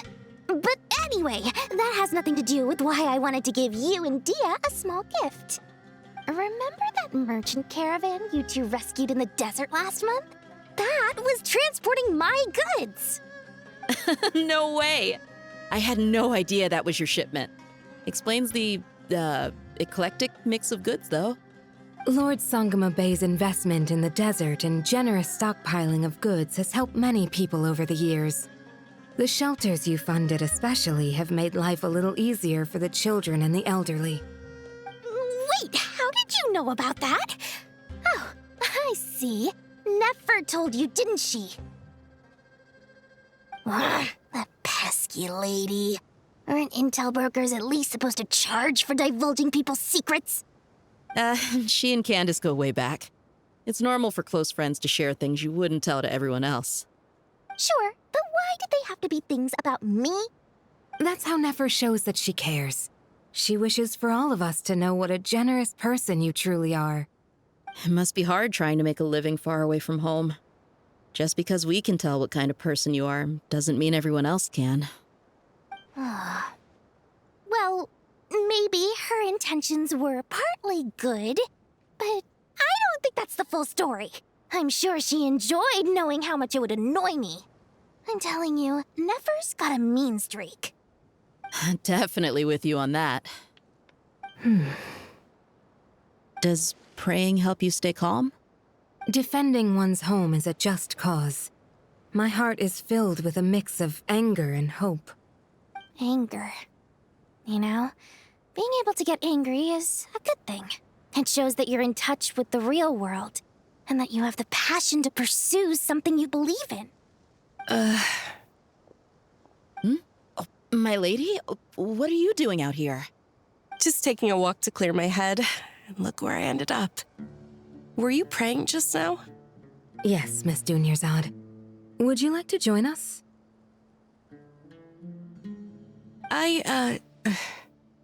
Come on, it's fine. She won't mind who you pray to. Oh, then sure.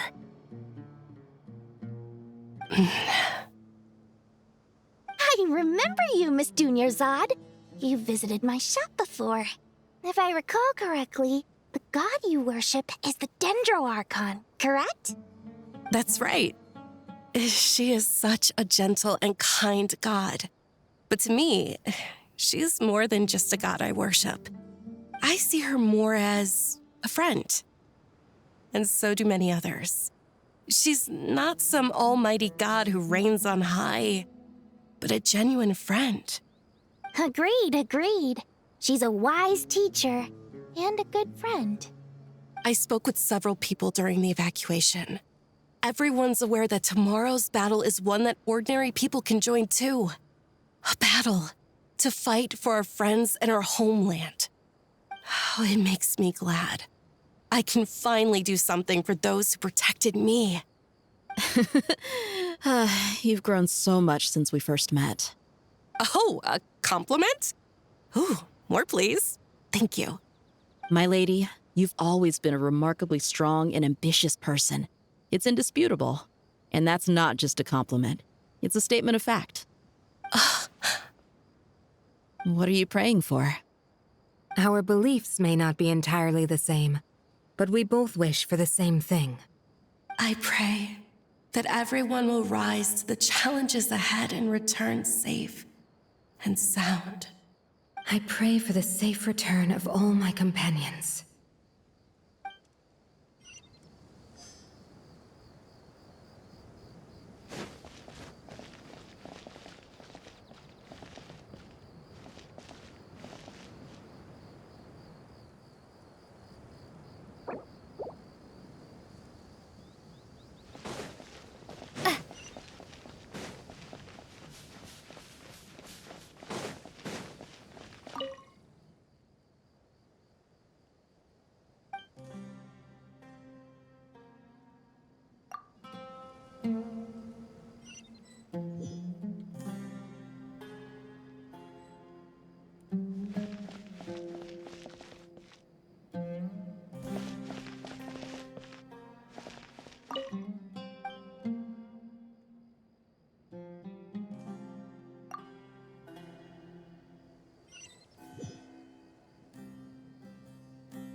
Something on your mind, Miss Nefer? Nothing in particular. It's just, right now the future feels strange and unfamiliar. But the future has not yet arrived. How can you say how it feels? Some people know that there's an impending disaster. Others remain blissfully unaware. Each group is imagining an entirely different future while walking towards the same one. But when they get there, they'll still find they feel differently about it. People are shaped by their circumstances. Different circumstances create people with different perspectives. I've always found the perspective of the Vahumana Darshan to be a particularly incisive one. Even at the height of the crisis in Nodcry, people held diverging opinions. But things are different this time. Indeed. Regardless of faith, gender, wealth, skin color, or eye color, everyone in Sumeru knows what will happen tomorrow. The world has never been an especially fair place. Yet now, against all odds, a moment of unprecedented unity and equality is about to take place. It's fascinating. If only my father could have lived to see this era. Era. To me, that term represents a much greater span of time. It can be an unsettling word. I would even say I'm afraid of it. Do angels even feel fear? Yes, at least I do. I fear the gap that grows wider with each passing day, and the never-ending flow of time. Time renders all memories insignificant and reduces all splendor to nothing. But those memories are the one thing I do not want to lose. You're very human in that regard.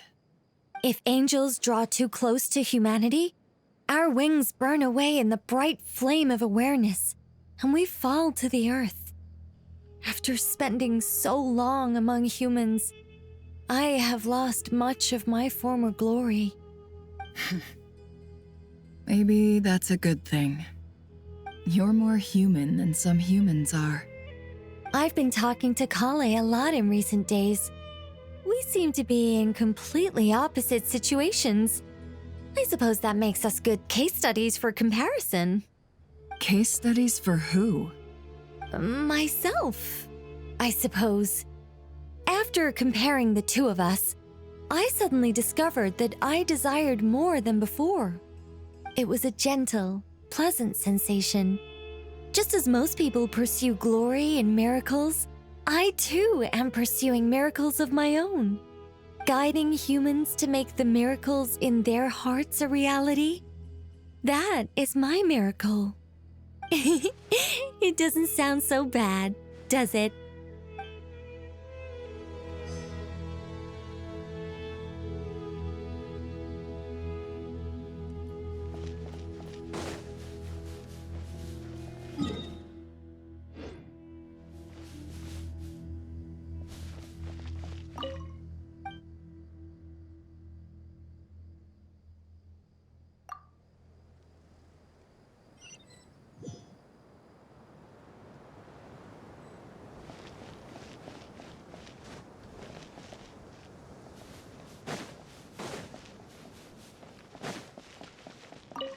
Feel free to mingle if you'd like.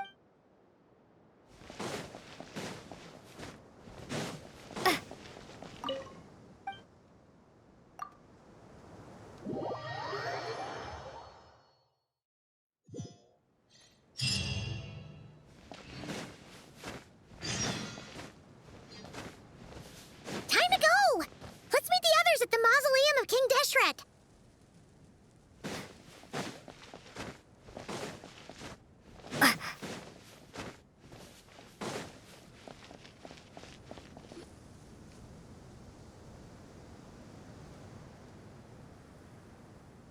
I have not felt this way in a long time. Standing up high, gazing out at the rolling dunes. One cannot know what freedom truly means without first losing it. The golden slumber truly lives up to its name as a dreamland. Though desert sands exist there too, no mirage, no matter how glorious, can compare to true beauty. Dendro Archon, what is on your mind? I was wondering whose counsel I should seek on the questions in my heart. What kind of questions? So many. More than can be put into words. As I once said to a friend, we look, we see, and we comprehend. But the question still troubles us. What are the many disasters that this world faces but the sum of all irresolvable questions? The biggest question you should be asking is how to seize victory. Yes.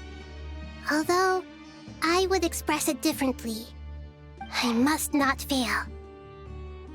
And so the question I am most curious about now is whether the path to victory will be an arduous one. What we declare to be a young sapling, we may, in fact, find to be a towering tree, if we would only cast aside our ignorance and look beyond the veil of time to see her true form. Nahida! We're here! Just in time. The preparations are almost complete. Ready when you are. We're here too. Miss Nicole! Miss Nicole! You run so fast! I thought I'd get a lot of exercise as a forest ranger, but I can barely keep up with you. Sorry, I got a little carried away. Lesser Lord Kusanali, the equipment is ready, and the modifications to Aru are all complete. As discussed during our meeting, Accessing Irminsul via the Akasha is no longer feasible at this stage. There are other options, it's just they're a little more extreme and more technologically demanding to implement. Maybe you should take it from here. The architecture and functionality of the Akasha terminals overlap considerably with Aru. There is reasonable evidence to suggest that one was developed based on the other, or that they both utilize technology of the same origin. As long as the transplant and merge operation succeeds, Aru should theoretically work on a scale greater than the Akasha and approximately equal to Irminsul. It will become the largest active computing device in all of Teyvat. A system this powerful is capable of a lot of different things. In the past, the Akasha was primarily used for one-way information transmission, but I suspect it could also serve as a central bridging hub. In the pursuit of greater knowledge, some scholars have attempted to connect their consciousness to Irminsul through the use of terminals, incense, and meditation. Correct. In academic language, scholars who reach that stage are said to have entered Satyavada life. Hypatia has performed this practice many times in the past, and she was once under my care for a period of time. Right. And this at least proves that there is a zone within Irminsul that can be connected to. that's right. Providing wisdom to the people is one of the very reasons for Irminsul's existence. I think I understand where you're going. Please, continue. In that case, I'll skip to the conclusion then. We need to further modify Aru, merge it with the Akasha, manufacture terminals, and distribute them to every single person we can reach. Every person? Even the desert folk? Yes, everyone. I've already calculated the amount of raw materials we need. So you mean we're going to get new Akasha terminals? Yes, but this time the people of Sumeru won't be using them to acquire knowledge, just to connect to Irminsul. That's the key. When we evacuated the city, we brought all the important assets from the House of Dana, in case we ended up needing them. Fortunately, this included the Akasha system's main terminal. We've checked all the relevant records, and one thing is certain. Nothing like this has ever been done on this scale before, so... Everyone in Sumeru is part of the plan. Whoever controls the people controls the situation. Since this function of Irminsul was introduced, it has only ever been made available to scholars, who don't constitute a particularly large group of people. But by expanding the scale to include all the people of Sumeru, all the individual connections will stack up to create a significant load on the system. Under normal circumstances, Irminsul would be able to cope with the additional load. But with it already being under strain from other activities, its remaining capacity is limited. Thus, it might be possible to shut it down completely by overloading it.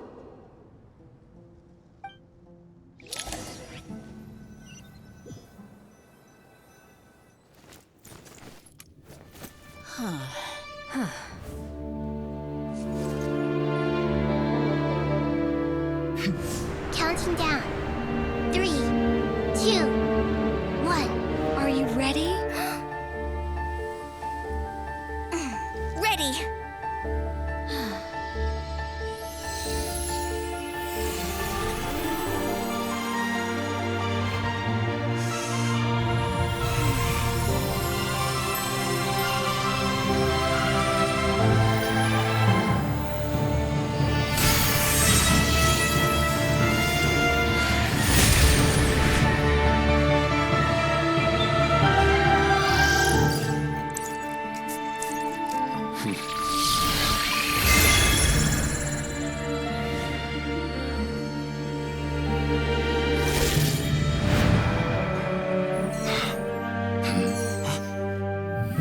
In the past, when people sought knowledge, they turned to the Tree of Wisdom.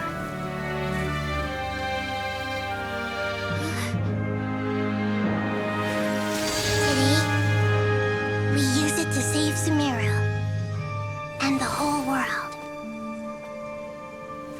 These boughs that nurtured learning must not become tools for destroying the world.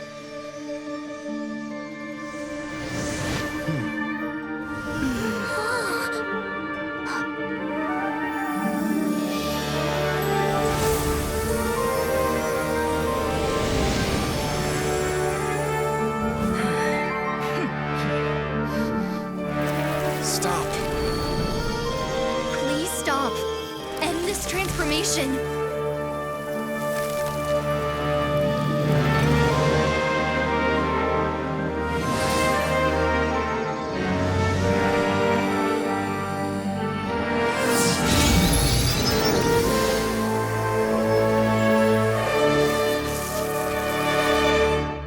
You would shut down Irminsul just to stop me? You fools. I have all the time in the world.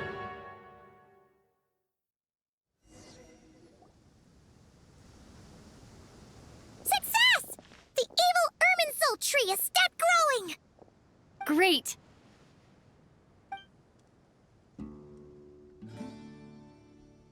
What a display of true courage. The courage to think and the courage to act. I never thought I would witness the shutdown of Irminsul with my own eyes. Perhaps this is human wisdom in action? Indeed, only humans could do such a thing. Gods are few and far between.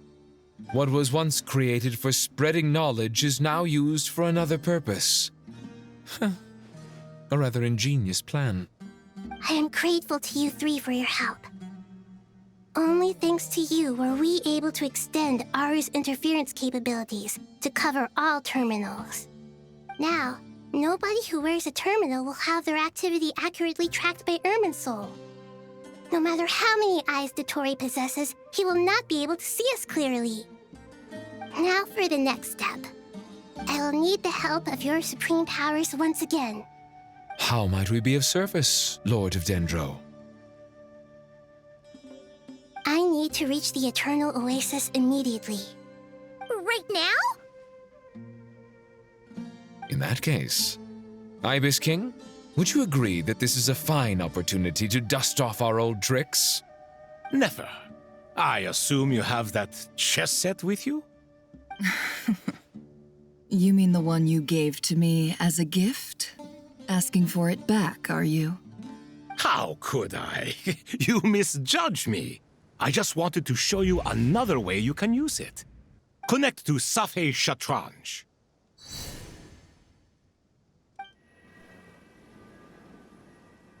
Safei Shatranj? You mean that place in the desert? Thoth's chess set gains its power from the chessboard laid out in the desert by King Deshret and ourselves. All ceremonies conducted using the chess set must be activated via Safé-Chatranj. In other words, the chess set is an extension of the chessboard. In the past, moving a chess piece was a sacred and momentous act. Transfer initiated. Entering live combat mode.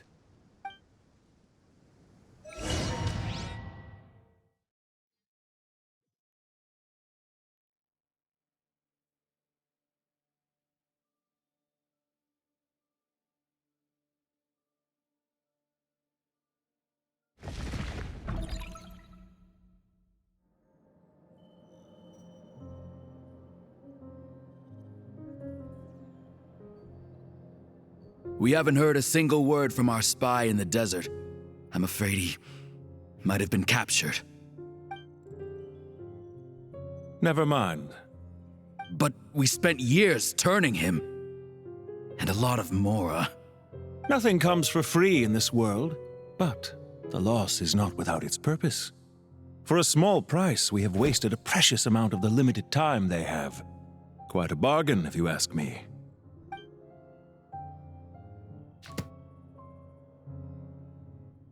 Understood. Weighing profit against loss is a necessary part of life. But to tell the truth, I have been operating at a loss since this all began. Since many centuries ago, in fact. For instance, why would a banker act as the executor of a will? If you hadn't deposited your personal belongings at Northland Bank, I would have no reason to be here right now.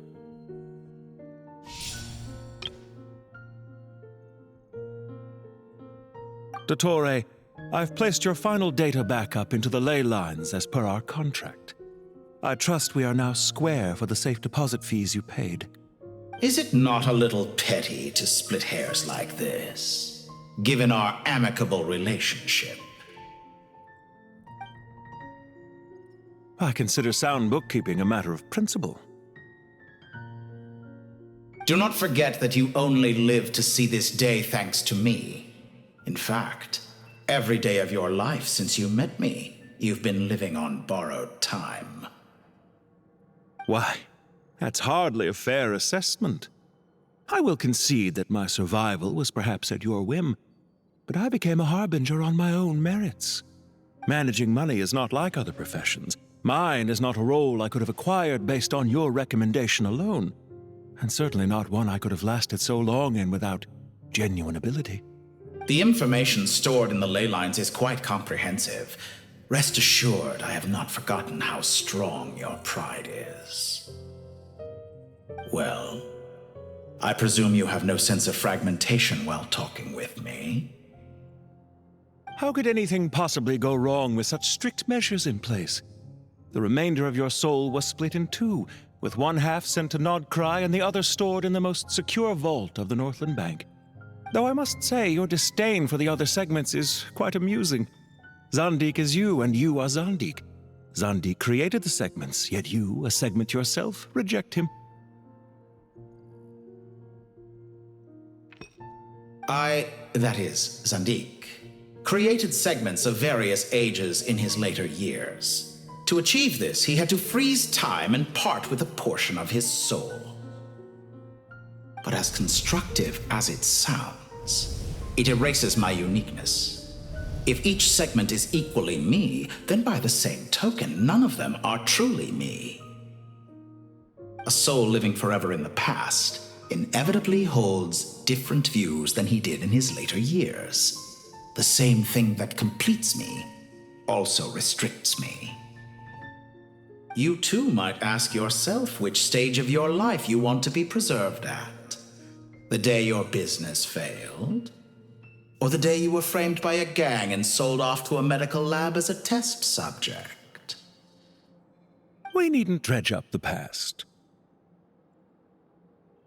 This undesirable plan was eventually scrapped. Lesser Lord Kusanali was quite right. I needed an opportunity to eliminate myself. And after that, I concluded that there was no more effective plan than directly splitting the soul. Once the soul is transferred out, you will find that creating a physical body is far simpler than creating a puppet. The other half of your soul suffered a crushing defeat in Nodcry, you know. And yet in the process, I obtained the information I always wanted, did I not? Because now we finally know where the best testing ground truly lies. I once thought your ultimate goal was to ascend to godhood. But as it turns out, that was merely one of your experiments. Experiments take many forms. Most people are too eager for success, too fixated on the end goal. They forget that the experimental process itself is just as important. A suspiciously vacant seat, a new face. I trust you can put two and two together. The reason it doesn't exist is because someone tampered with the record. What can I say? After all your efforts, you really did uncover the world's secrets. So, is the new world you promised a lie? No, it never was. I am glad to be able to control Irmin's soul from within. Now I shall attempt to create a new world inside the existing one. Almost everyone faces the prospect of death. But not a single person has ever been able to experiment unrestrained in the afterlife through sheer force of will. I am the only one to have overcome this enormous challenge. Would I not be letting the world down if I didn't make the most of the opportunity to experiment? Clearly, the dividing of your soul did not affect the magnitude of your ego. Out of all the versions of you that have ever existed, this you is the most insane and the most radical. Is that why you chose to work with me? Which was it then? My insanity? Or my radicalism? Could I call myself a venture capitalist without a suitably ambitious plan to invest in? Yours happened to fit the bill quite perfectly. Well then, I must say, while I am surprised enough that you showed up at all, what surprises me more is that you chose to present yourself as my former subordinate and not as the banker Pantalone. Why make things harder than they need to be? Exposing my true identity in a situation like this would only serve to destroy diplomatic relations between Snezhnaya and Sumeru. I daren't imagine the consequences. Showing up in the name of the original antagonist gives you the recognition you rightly deserve, while also being sensitive to Snezhnaya's predicament. It was an easy win. As for why I'm here, if you're suggesting that your credit is in the negative, I won't argue with that. Many people say that about you. I'd argue that a significant factor in your willingness to cooperate is the fact that you have but a few years of life left after my death. Living and dying together has a way of binding two parties together rather closely. Is it not true that a relationship should be judged by both the positive and negative returns it yields? So some of what I said actually made it into your head after all. It's true that I hope you don't die too soon, but don't you find that a strange thing for me to say? After all, you've already had quite a long life, especially for a human being. Let's not pretend that you're any more innocent than I am. Are we not the same in this regard? We both despise the existing laws of this world, and neither of us enjoy being under anyone else's control. Is it really so greedy to want the world to operate by a new set of rules? Of course not, my dear friend. And as I've said before, mutual interest is the foundation for the most reliable of relationships. You can attest to that. I just hope there never comes a day when I have to work too hard to prove that. Read greater, sir. People have been spotted approaching Sumeru City. How strange. Despite your access to Irminsol's data, it appears the soldiers noticed before you did. They must have found a workaround. Well, Dottore, I trust you know what this means. The fact is... They're coming. They'll breach the city gates any moment now. But even so, I would say Ermin's soul is a wonderfully convenient thing on the whole. If you do manage to create a new world, perhaps you could plant one outside my office, too. I'll consider it. What do you need me to do? Stall them? The experiment will take time. Stall them for as long as possible. Very well. But you're really asking for the moon here. Have you heard this story? There was once a guilty man, kneeling in the center of a church while an angry mob outside waited to bring him to justice. He pleaded with the gods, begging them to grant him one final request, the chance to finish confessing his sins before he was sentenced. Many suns and moons passed, seasons changed, and still his confession continued, as if he intended to speak until the end of time. Are you suggesting I worship you as a god? Or were you hoping that I might confess my sins to you? Certainly not the latter. That would make my life miserable indeed.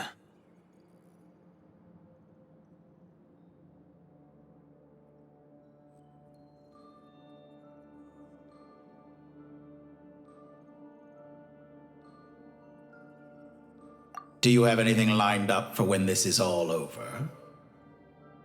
Hard to say. Field work always takes quite a toll on me, as you know. Once I'm back at Snezhnaya, I'll start with a well-earned cigarette.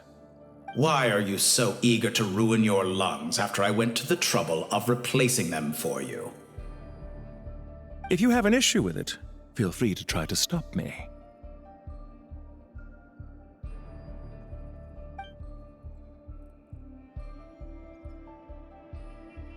For someone who despises them so, you never seem to have any objections to me creating or becoming one. At first, I thought you'd be furious. Concerned I would terminate our partnership, were you? Not at all. You had reasons why our partnership must continue. Don't you find people's attitudes toward gods amusing? A god descends from the heavens and people worship it unreservedly, blindly following whatever rules are given to them. And yet, when they see an ordinary person gain godlike levels of power by virtue of their own hard work, they treat him with nothing but suspicion, even if he is a compatriot. Is that supposed to be a compliment? No. I was just thinking. I pity the man who would call you a compatriot. There's no need to be so self-critical.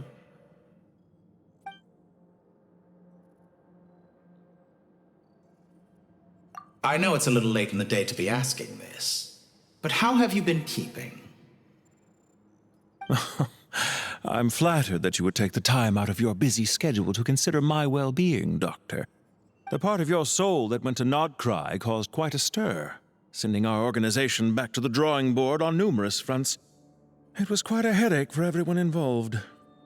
Dear me, I must have caused you no end of trouble. You certainly did. I had the rare honor of being summoned before the Tsaritsa with Pulcinella to answer for myself. A terrifying ordeal.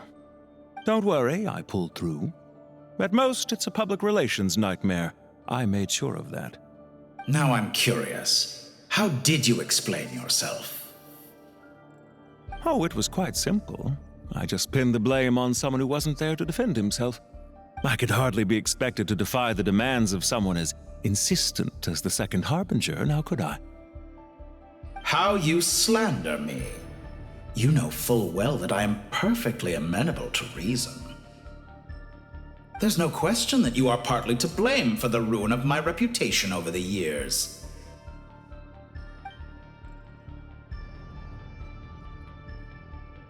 What's on your mind? The limits of humanity. It's a pity. Despite running countless calculations, I find there is simply no way to reduce any further the amount of one's soul required to sustain an individual. It's rare to hear you admit to being unable to achieve something. I beg to differ. For instance, as I've told you before, the original me was prone to motion sickness and couldn't make long train rides. Ah, yes, of course. One of the reasons you often sent yourself out on errands. What are you thinking about now? A new experiment.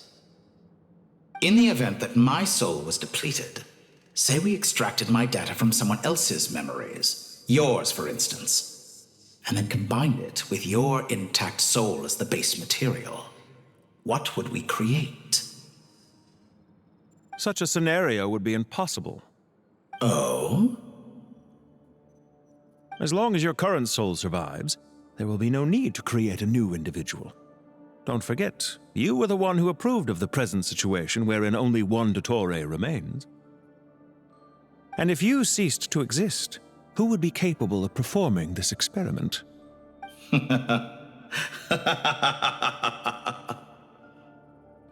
Since the day I met you, you've always excelled at talking your way out of a quandary.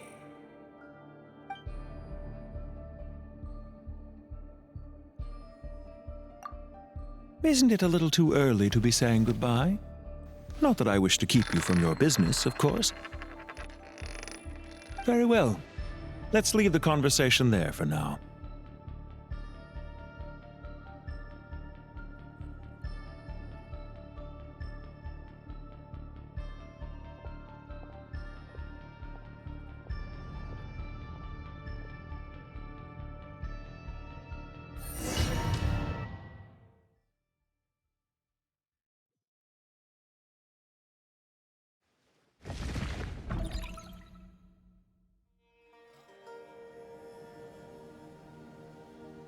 The power of King Deshret's 7 pillars is truly remarkable. With just a chessboard, you can move an entire unit across the material plane. Yeah, sets us up for a much easier fight. Really makes my day. The last time we stormed the city, it involved a lot more running around. I wonder how many people can say they stormed a city twice in their lifetime. I was just thinking that. I've definitely had more than my fair share of unusual experiences in my life. This is my first time here, actually. We never usually leave Gandharvaville. I hope this will be my last time. Does everyone have to chime in? Can't we just fight? What an amusing comment, my dear lady. Yet humans often alleviate tension via small talk, do they not? Whoa! Why is Candace's shield talking? Because the image on her shield is one of me. And I, of course, can appear wherever I wish to. Well, la-dee-da. Isn't that fancy? Could I get in on this? You wish for your gauntlet to speak? Why, certainly. Ahem. I think you'll find that it is I whose image is carved hereupon. Thanks. Definitely feel stronger now. You're welcome, my lady. I am glad to lend you my power. Sino, what's the situation? There are troops stationed at every entrance. As we expected. A frontal assault will suffice. Everyone, stick to the plan. We'll take the main entrance. You head for the House of Dana's side door. Move out.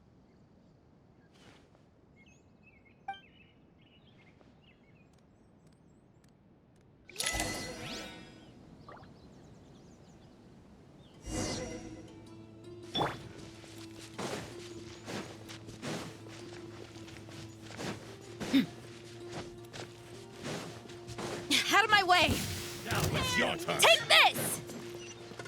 Watch out! Ah! Get lost. Whew. Thank you, Jet. You gotta be more careful. If you're not ready to put your life on the line, you can't be certain of defeating your opponent. She's right. Keep your wits about you, Rana.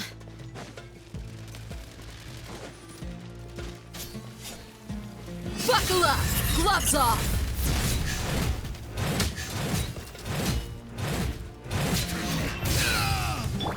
Flee! We shall prevail!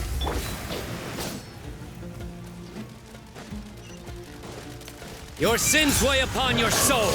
Your penance is due. Guilty!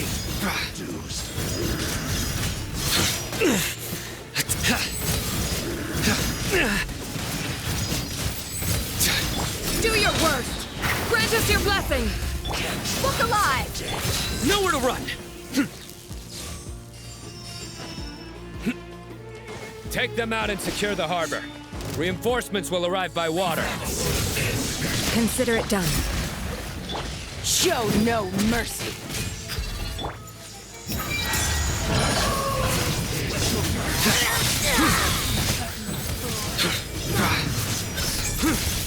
You stay condemned! Your penance is due! Winter. Guilty! You stay condemned! Flee! We shall prevail! Buckle up! Hi!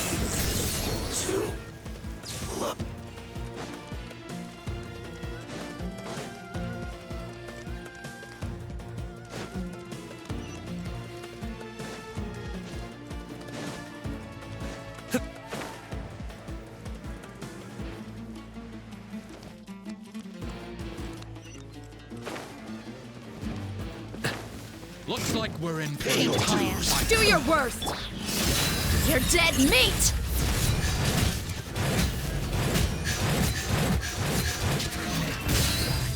Surrender! Through me, justice is served. Guilty! Your penance is due! Guilty! Your penance is due! Hear my prayer! Look alive! Nowhere to run!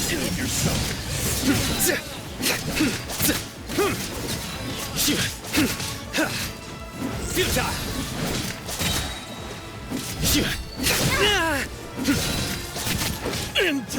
Your sins weigh upon your soul! Guilty!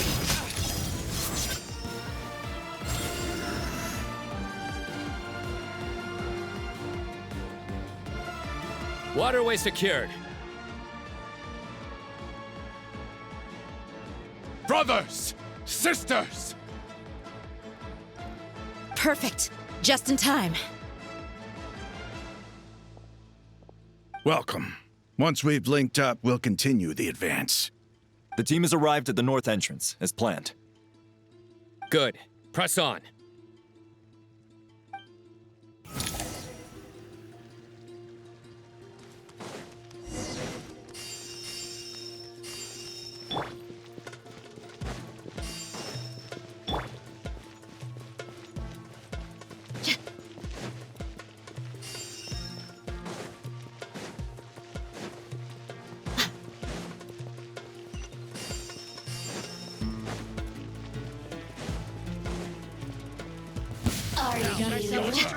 Let's get it off! Yield! We shall prevail! Blink!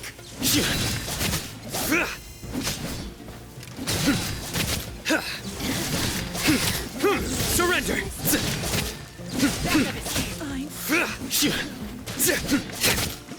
Buckle up! You asked for it!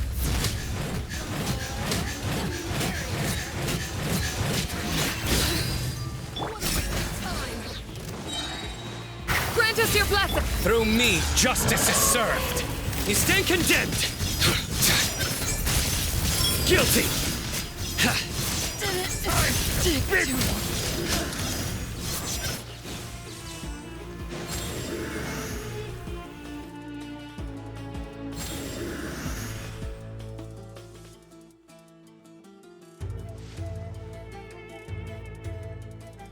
Look out! It's an ambush! Finally. We need to hurry. Take the middle road now. Mahamatrasino, area clear. Don't relax just yet. More Fatui approaching from the right.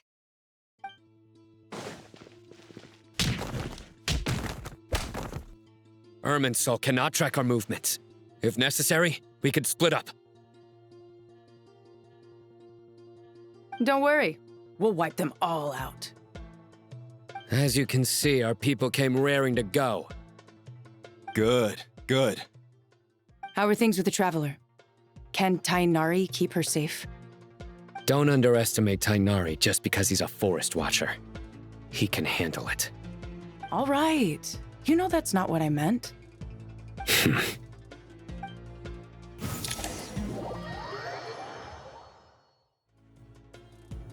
Sino and the reinforcements have drawn the Fatui's fire away. It's our turn. By using a cluster leaf of cultivation, we can pass through certain terrain silently. Good luck with that. We'll just fly up there. Huh? Oh, yeah. Paimon forgot she could fly. Ready? Ready.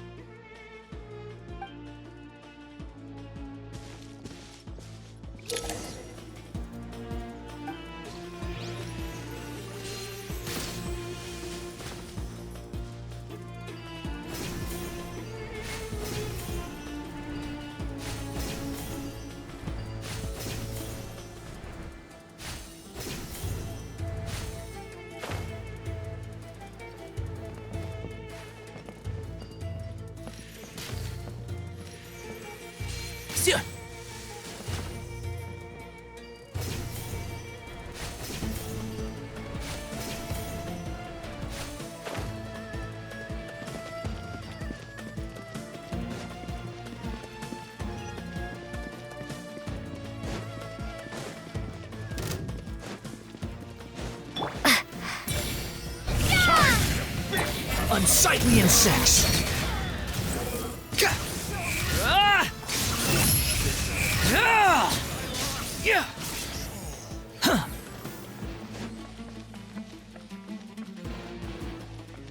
Quit following me.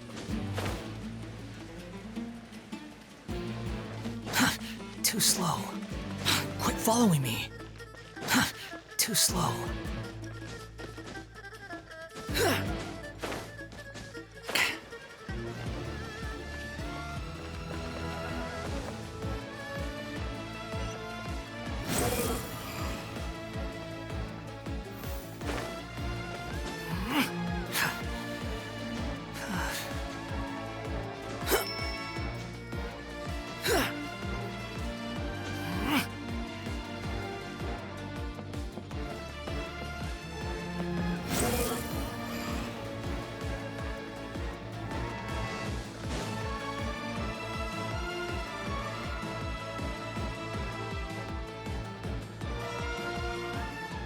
Fatui soldiers up ahead.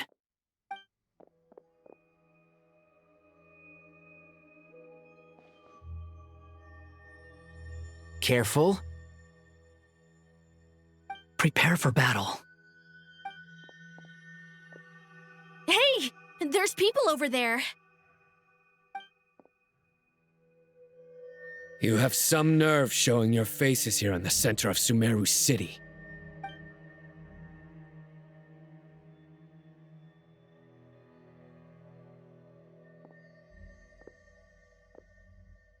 You're right on schedule. Well, this guy sure as heck isn't your average Fatui sergeant. They've stationed quite a few people nearby. It definitely looks like they were waiting for us. But something feels off. Everything about this guy feels too deliberate. I highly doubt he's just a subordinate of Dottores. And he's no mere sergeant. Whatever his rank is, it's high. Much higher than we thought. So you've been waiting for us. But it looks like you're geared up for a conversation, rather than a battle. Very clever, General Mahamatra Sino. I know you're the one in charge of this siege, and I look forward to making a deal with you. A siege? Sumeru City belongs to us! Historically, yes. But things can always change. We have quite a sizable force with us, you know. For instance... There's a Fatui ambush at the north gate. Can you handle him? We can for now. Yes, I'm quite sure both sides can hold their ground for the time being. The battle has not yet reached its climax. But what happens next? Do you enjoy watching bloodshed? Surely some of those here are people you count as friends. Once a war begins, some people must die. I doubt you wish that fate upon anyone you know. Wait a second. It's a trick. He's not even there. Silence! He disappeared. What was that? A ghost? Curses! He was never there to begin with. That was just a shadow projected there to lure us in. Enough talk! Attack! I apologize for being unable to accompany you at this crucial moment, but I am compelled to leave for reasons beyond my control. Please excuse me. Sumeru's General Mahamatra is quite ruthless. It's a good thing I wasn't there in person. Your illusion held them up for a time just fine. But now that they have seen through it, they will realize you were just a decoy. Decoy or not, what matters now is that they will be heading your way imminently. Not imminently. They are already here.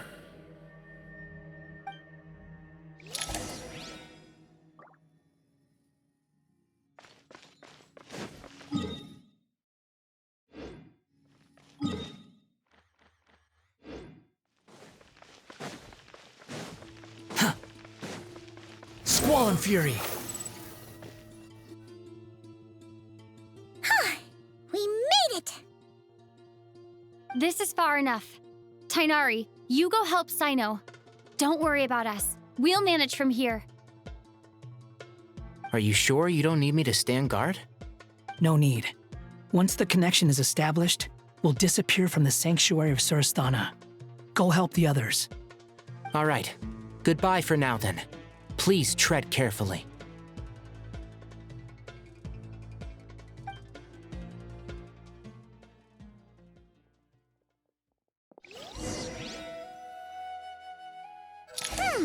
Now where's the interface Nahida mentioned? Come on, where's it hiding? Found it. It's over here.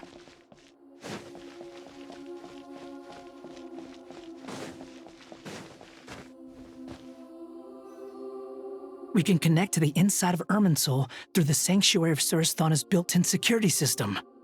You should be pretty familiar with the process. Is it the same route as last time? For the most part, we don't need to adjust any of the parameters. Then I should be fine. And Paimon? Once you're both ready, we'll set off. Wait! The stakes are way higher this time, right? Maybe Paimon should stay outside and help the others. Then, you can focus on the fight without having to worry about Paimon. Huh? Why are you staring at me like that? It's nothing. I just suddenly realized how much you've grown. Hey, you've grown quite a lot yourself. Don't you two start getting into it again. Well, anyway, Paimon thinks she's pretty knowledgeable. Who's the best guide in Tavatigan? And don't forget, Paimon's a college student now. If we say Alhatham's not a weirdo, it's hard to explain how he came up with the idea of you applying to the academia. But for all that he counts, you're doing surprisingly well in your studies. She just goes to show how important it is to have someone supporting you. And Paimon's not the only one. Let's not forget that you only became a student because of Nahida's personal recommendation. That's fair. I have learned a lot in Sumeru. Oh yeah, did you ever come up with that ugly nickname you promised me? What? No way! We're friends now! Paimon gave up on giving you one ages ago. Anyway, isn't Hat Guy enough of a nickname for you? Fine. Suit yourself. We need to go. Paimon, if you're staying, look after yourself. Will do. Paimon's gonna link up with Tainari and Sino. You guys are the ones who need to be careful. We will be. Bye for now.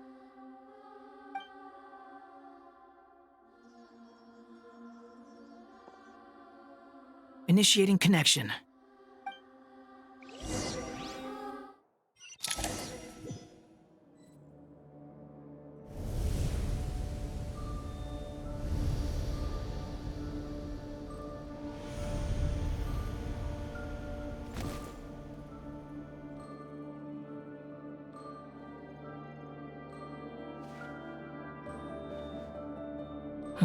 Well, here we are again.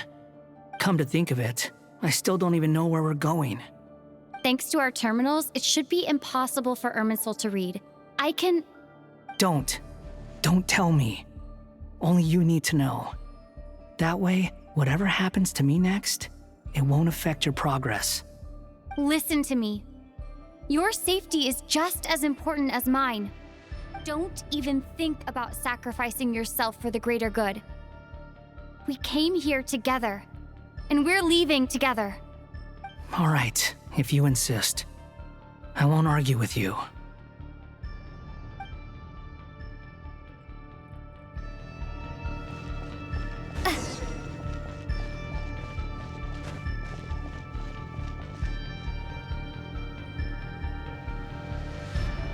This place looks so different from how I remember. It's unrecognizable. It's a complete mess, like someone's turned the place upside down. Must be Dottore doing. Either he's searching for some information he needs, or... It's still changing. He has to know we've entered Irminsul. But luckily for us, he can't pinpoint our location. Be on your guard. Don't let him find us. The red parts have probably been corrupted by Dottore's power. Don't touch them, or you might alert him.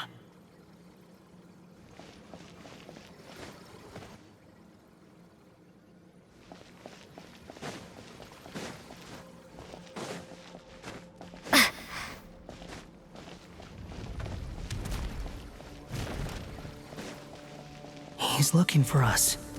Tread carefully. That wall could be a problem. Fortunately, it looks breakable. Give it a shot.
The wind rises.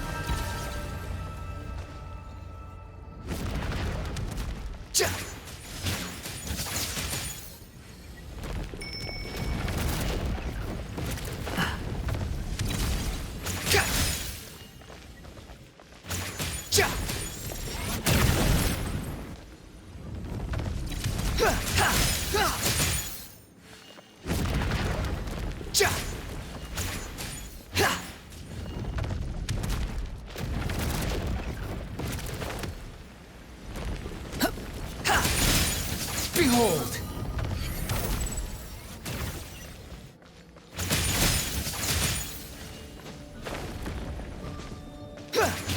Quit following me.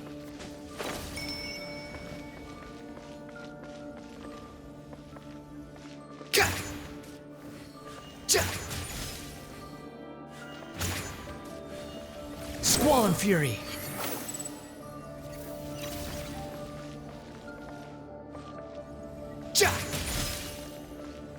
The wind rises.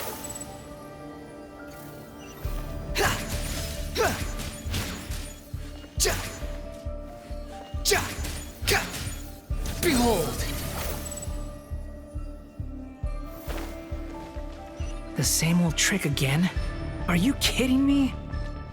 Let's handle it just like we did before. This cheap trick isn't gonna stop us.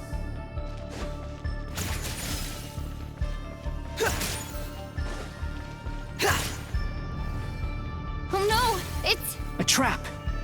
Is that why he was using the same trick over and over again?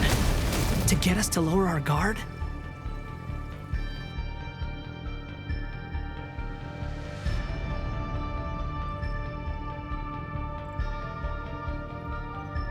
I'm trapped!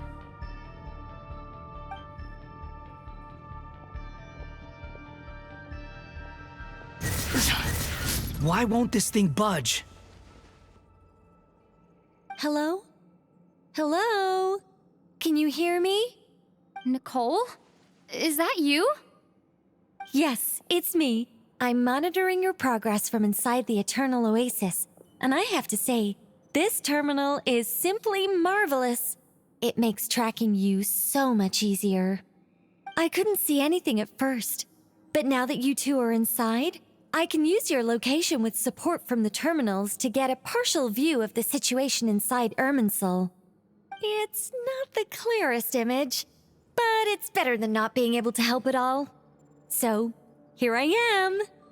I can't intervene directly, but I can help to guide you out of the jam you're currently in. So please, just follow my lead. Dottore in his current form is a blight upon both Irminsul and the ley lines. Pay attention to your surroundings. There must be sources of his contamination. Is that one of them? Precisely. Take it out. Good work. But we're not done yet. Stay close, and let's see if we can find any others like it nearby.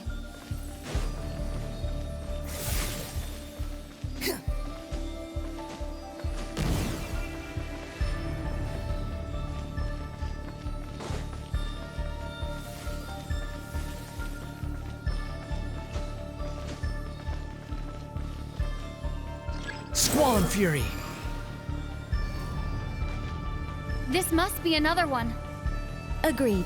Now... Wait! Watch out! It's Dottore. I think he's found us.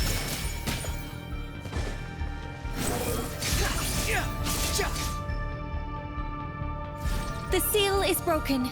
Quick! Get out of there! Too slow.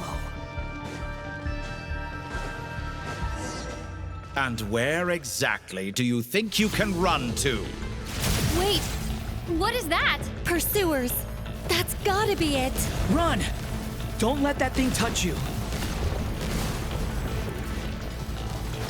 Dodge that attack!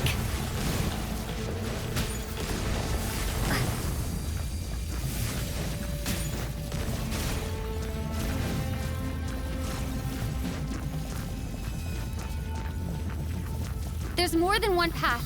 Which way do we go? To the left! Trust me!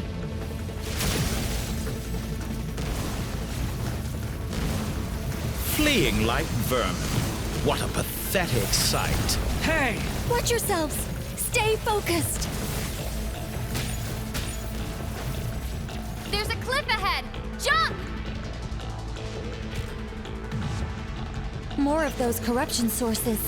Destroy them as you did before, and open the exit as quickly as possible. They're relentless.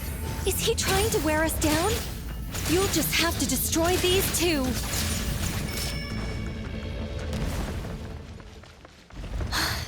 I think the pursuit is over. Hard to say. Stay alert. Too slow. Quit following me.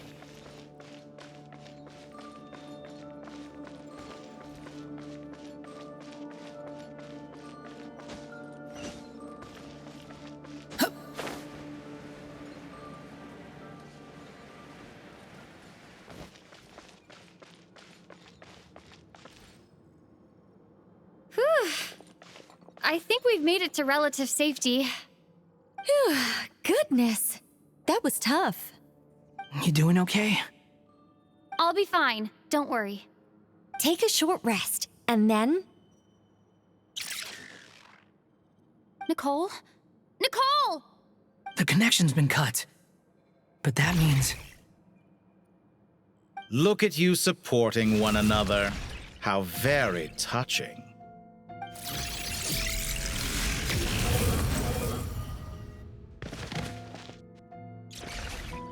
Dottore! Took you long enough to find us. You're more useless than I thought. Oh, really? I think I deserve a little more credit for my methods than that.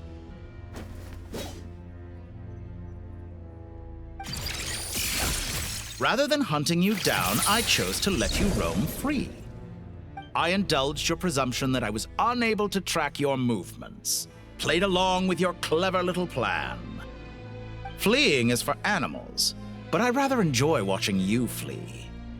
Some things lose the will to run altogether as soon as you put them in a cage. If that's true, then why did you come looking for us? Because I wanted to observe you up close, of course. Don't misunderstand me, I'm not here for a fight. Is it so unusual that I wish to greet my old acquaintances in person? After all, it's been a while. Scaramouche.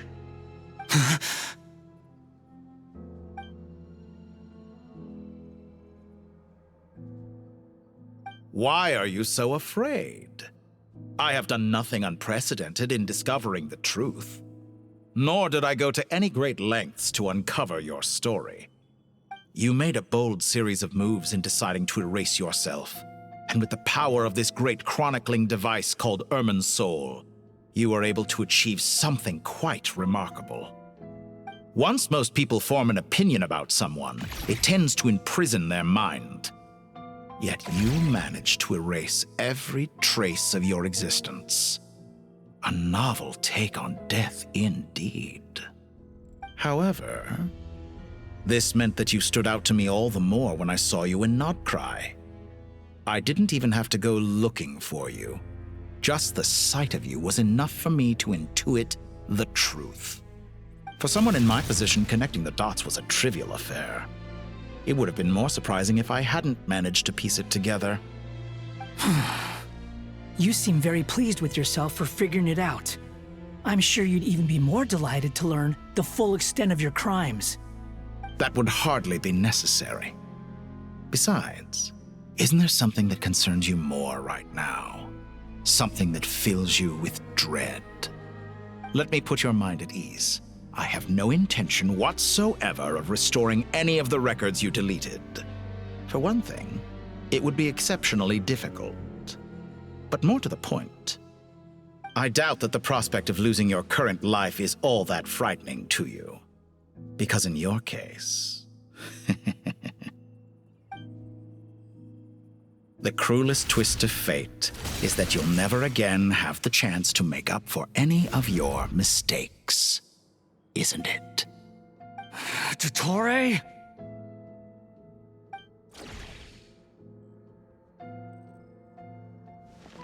All here shall bend to my will. Time to ignite!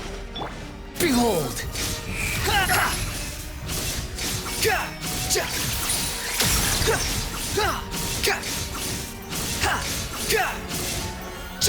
I'm afraid you'll need to do better than that to take me down. I expected you to have grown stronger. Ah, how foolish of me. I forgot that you lack any means to increase your power. You will pay for everything you've done. Oh, will I now?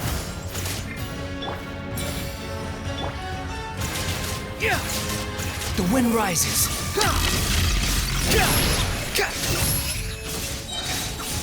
Bow your head.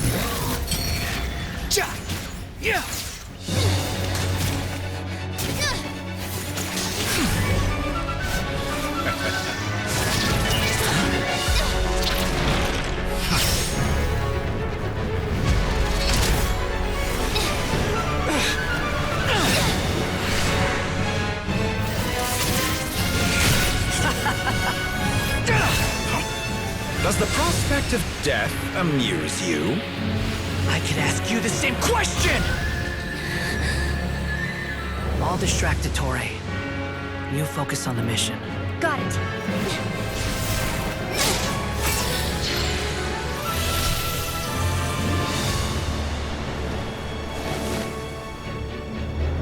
For the hopes and dreams of the masses. open the secret door on this enchanting night. May wisdom's light eradicate ignorance and darkness, and hereby fulfill our ancient vow. Commence data extraction.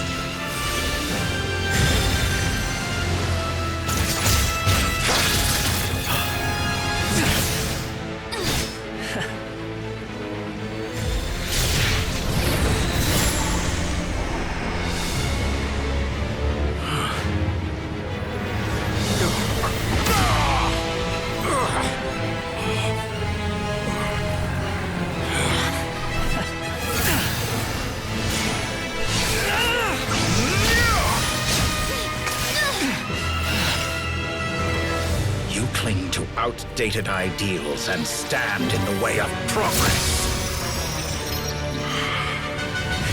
You will pay for interfering with the grandest experiment of all time.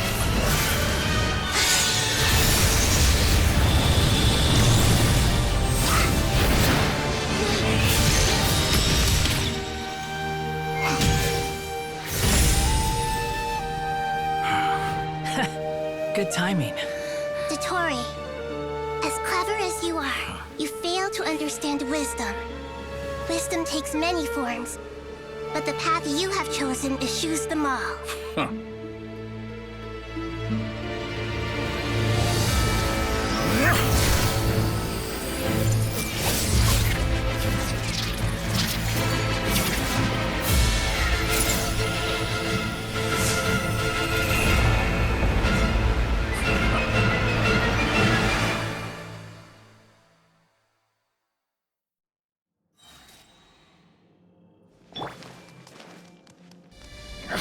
My strength is fading!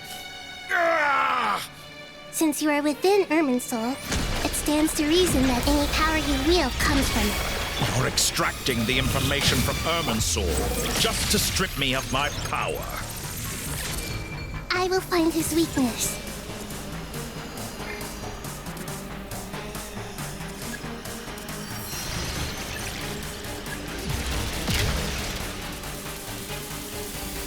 I see everything! Behold!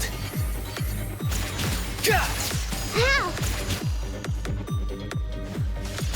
I admire your attempt to introduce a new variant, but it's nowhere near enough! Hey!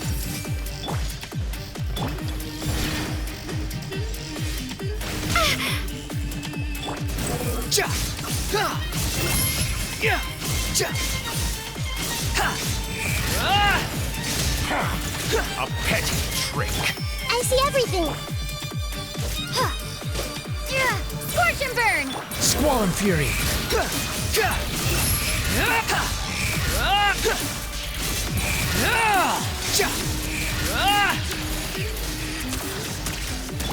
Everyone hold hands!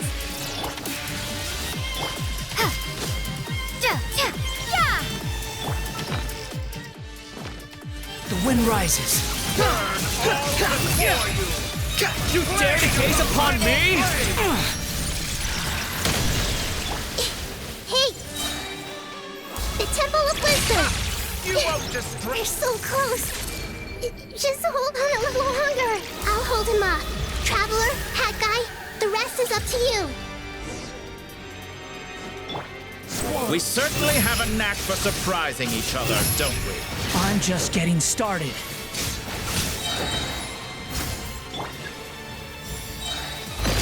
It's time! Say your prayers! Stay on the offensive, but watch your back.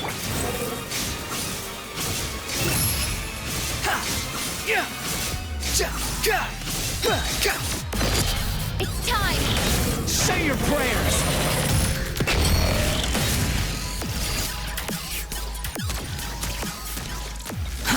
Too slow.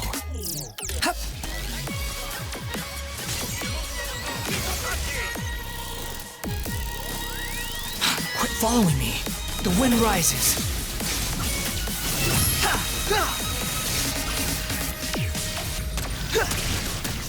Scorch and burn!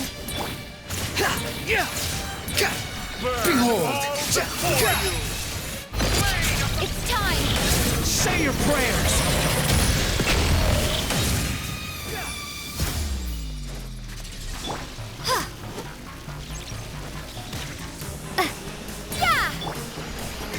The wind rises.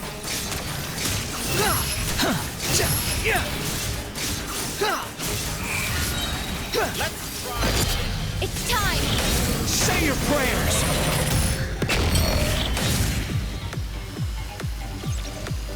Squall and fury.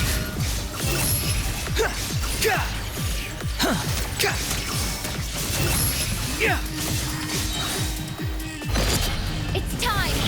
Say your prayers! Finally, time for you to die. Excited? Time for me to die? How could I have reached this place if death were something I feared? The last gasp struggle of a dying man is a pretty pathetic sight. And I know it when I see it. We shall see about that.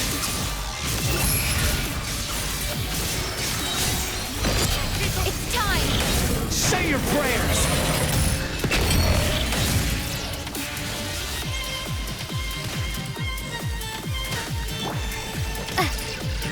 Scorch and burn! Behold! Burn all before you! Blade of the primal flame! It's time! Say your prayers! Follow the squall and fury!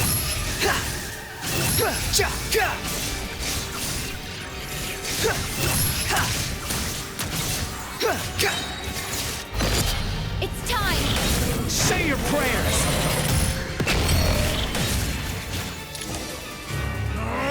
That's enough!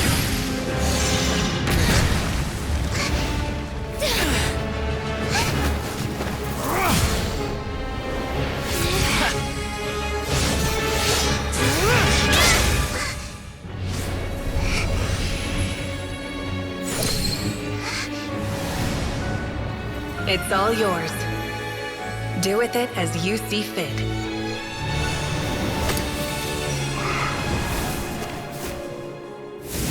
Just as you say, this world is home to some archaic things.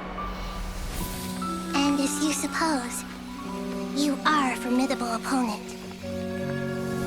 You have long coveted the secrets of wisdom. So now, I will demonstrate true wisdom in action. I invoke my supreme authority as the keeper of Irminsul. Commend me or condemn me. But give your verdict now!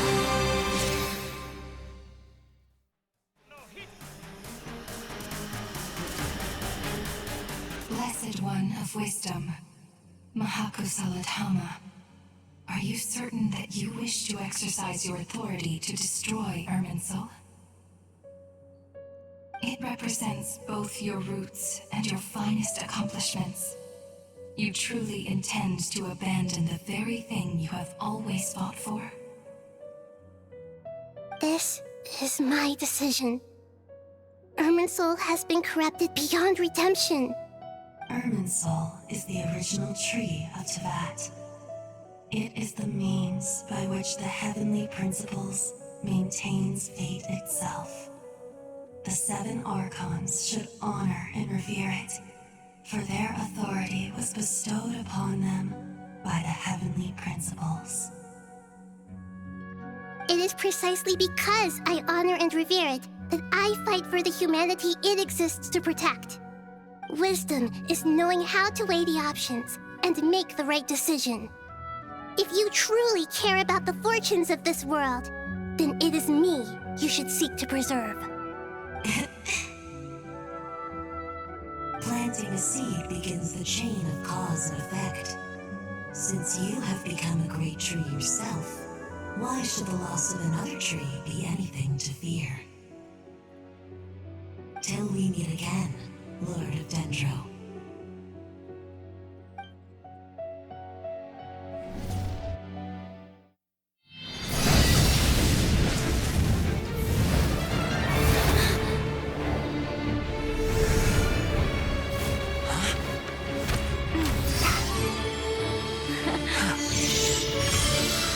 The first flame.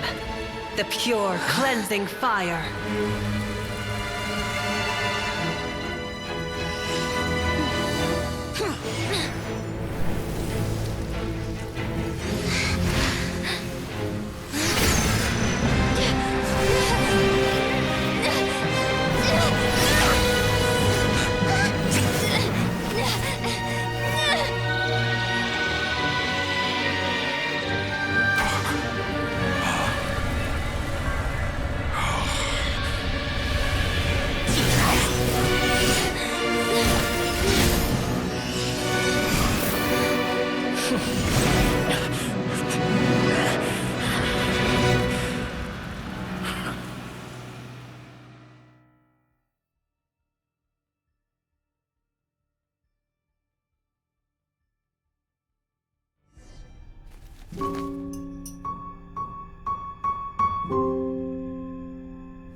Shall we? Where were we? I was suggesting that you needn't perform when signing a contract. You're only sitting here because your bank demanded an evaluation of the trustee. So you told a story about a young scholar from a merchant family in Sumeru? I told a compelling tale, didn't I? The post-expulsion story is far more captivating. The human experiments or the elixir of immortality? The part where you die. Ah, yes. My favorite part. The 35-year-old Segment thought of himself as Dottore, reserving the name Zandik for the original specimen. Of all the Segments, he was the most selfish. After his expulsion, Dottore searched for a new direction. He joined the Fatui, studied Elazar in great depth, secured resources. He was rather fortunate in his career. Zandik turned to Conrian technology and successfully created his segments. But this was not immortality. Even with backup segments, his body would still age. Still, thanks to Snezhnaya, Zandik found the ideal base for his experiments. Then a perfect partnership materialized at a crucial moment. The year that both parties realized they needed more time. Fortunately, Zandik succeeded. In a miraculous turn of events, he gained the extra time he needed. I seem to recall it differently. All right, it's true. No matter how much elixir he took, Zandik remained human and continued to age. Then, on the morning he turned 85... Help me up! Call for help! Surely he would be rescued, Zandik thought. But to his surprise, no one helped him. Zandik was too selfish for that. Don't forget, you're one of us. Yes, and we're all waiting. Waiting for me to die. Pantalone arrived for a meeting and happened to witness what followed. He found it unsettling. I never said that. But the Zandiks were unfazed. It was a rare opportunity for self-dissection.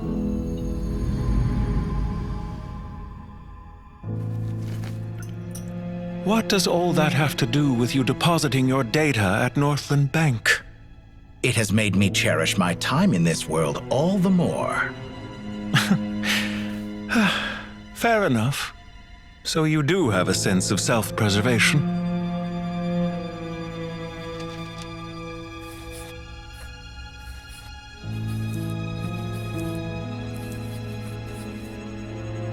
What do you mean? You're hardly normal, and you don't cherish life.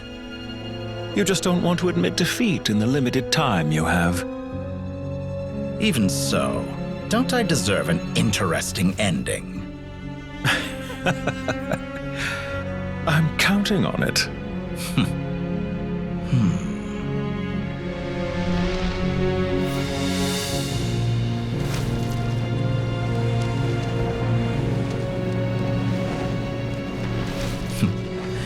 If nothing else, I expect my funeral will be a grand affair indeed.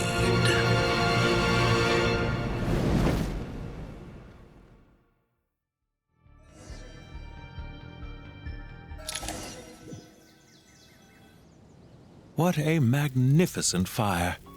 In Snezhnaya, we light fires to ward off the cold. Fire, it seems, is antithetical to ideas such as cold, frozen, and unchanging. Perhaps it has always been that way. From the beginning, fire has been used to drive away wild beasts and warm the body and mind. You could say it's a form of treatment. One that cures the human heart of mortal fear. Mortal fear? Something you haven't been acquainted with in a long time, by the sounds of it. Whereas you, I'm sure, must know the feeling quite well indeed. I remember when we first discussed the elixir of immortality, you claimed that extending your lifespan was about buying more time. But was that really the truth? You fear the prospect of dying a wretched end in this world, don't you? Of course I do. I'm only human, after all. And while you may have forgotten it, you cannot deny that you too were once human, Dottore. I do not believe that there is no such fear in your heart. Perhaps you are right. But I abandoned it long ago and devoted myself to my experiments. I have felt no fear since. From the very beginning, I never thought you could win this game. But still you came, contract in hand, to honor our agreement. Because I am a reputable partner. And as we have discussed, experiments are about more than results alone. The process is equally important. I have come here and completed my creation, and I do not regret my decision. I'm afraid your journey ends here. After I die, there will be no one to make the elixir of immortality, and your remaining stock will only last a few more years. How then will you prove that you didn't perish in this incident alongside everyone else? When I feel optimistic about market environments, I never forcibly adjust them. They have their own direction. And I myself am one such environment. I have been quite particular about many things in my life. But where the manner of my death is concerned, I choose not to be. You make yourself sound so magnanimous. Oh, but I am. And I hope you will be too. It may have been a long time since anyone told you this, Dottore, but I recognize that you are a truly rare talent. Ha! I can see it. The experiment in blasphemy that I've been performing all this time. It has been a long process, and I do not care about the results as much as people might imagine. If the very goal of your experiment was to explore infinite possibilities, then there was never any reason for it to end. Indeed. Yet now, the experiment has officially drawn to a close. What should I call you? Zandik? Or do you prefer Dottore? Suit yourself. Goodbye, Feofan. This time, that's what it truly is. And don't I know it? Goodbye, Zandik.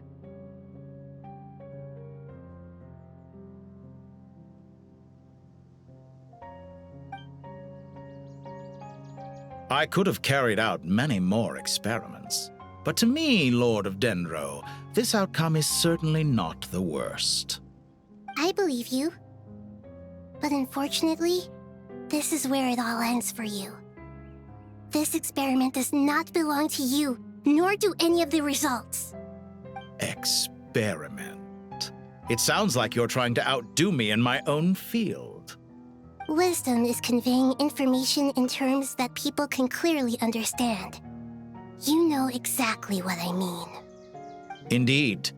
I can see no further outcomes. Ha! You have a formidable mind, and you are braver than I thought.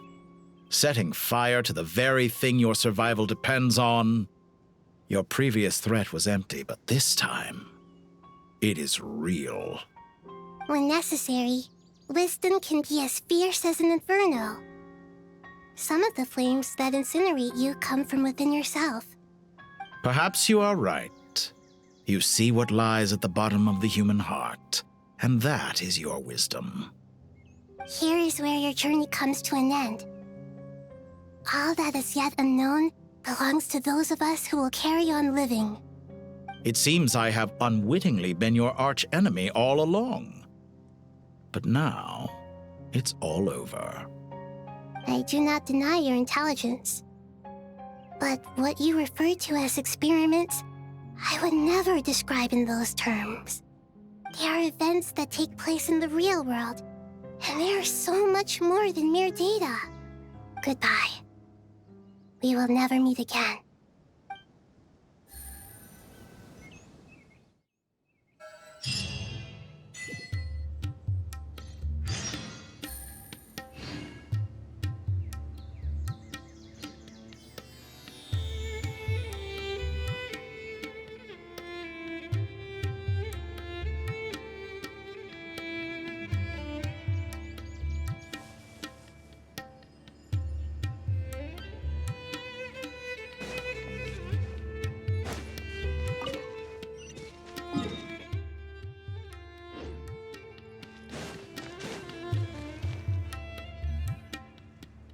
Well, that's the last of them. Everyone on the list is already back where they should be. It was a long, hard road, but we finally finished escorting everyone back. I just pray that we'll never need to leave again. I hope we can stay here forever in this peaceful paradise of our own choosing. Paradise. In the annals of the Temple of Silence, that word carries great significance. It represents the hopes and desires of the gods. Their longing for a place to rest. I wouldn't think gods need such a place. People always think they're the only ones who can lose their homes. They forget that gods too need a place to reside. As the Goat King once said, "A god without his people shall cease to exist." Gods need their believers every bit as much as their believers need them. Only we can truly understand how much the desert faith has faded over the centuries. But we still talk about the gods as though they're part of our lives. Given the myriad ways in which gods and humans interact, I'd say they really are. How else could Dunyarzad consider the Dendro Archon a friend? Well, that sounds about right to me. Describing them as friends sure makes us feel a whole lot closer. If you told me a few years back that I'd have this many friends, I'd have called you a liar. Belief is a choice, just like friendship. We've made our choices through battle. The right ones, wouldn't you say? I'll be heading back to the Temple of Silence. I heard the Goat King and the Ibis King decided to pay us a visit. How about you? It's back to Aru Village for us. Still plenty of supplies to distribute and people to help. Until next time, old friend. As long as you can find the time, you're always welcome to visit us in Aru Village. Right back at you. Make sure to drop by the Temple of Silence the next time you're free. Word is that 2 of the other 7 pillars, Shezapang and Bennu, might also be dropping by. Since you're wearing the symbols of their power, it'd only be fitting if you came to see them for yourselves. Dropping by?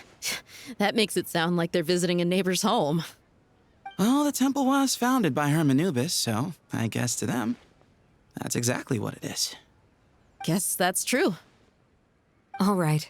We'll make sure to find time to stop by. Stay safe on your journey home. I will.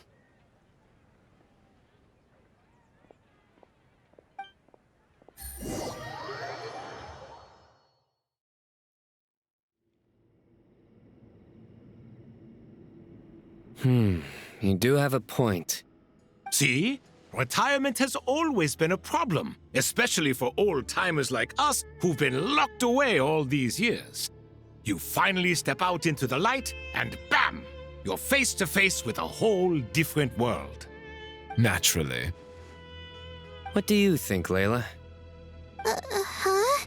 Why would you think to ask me?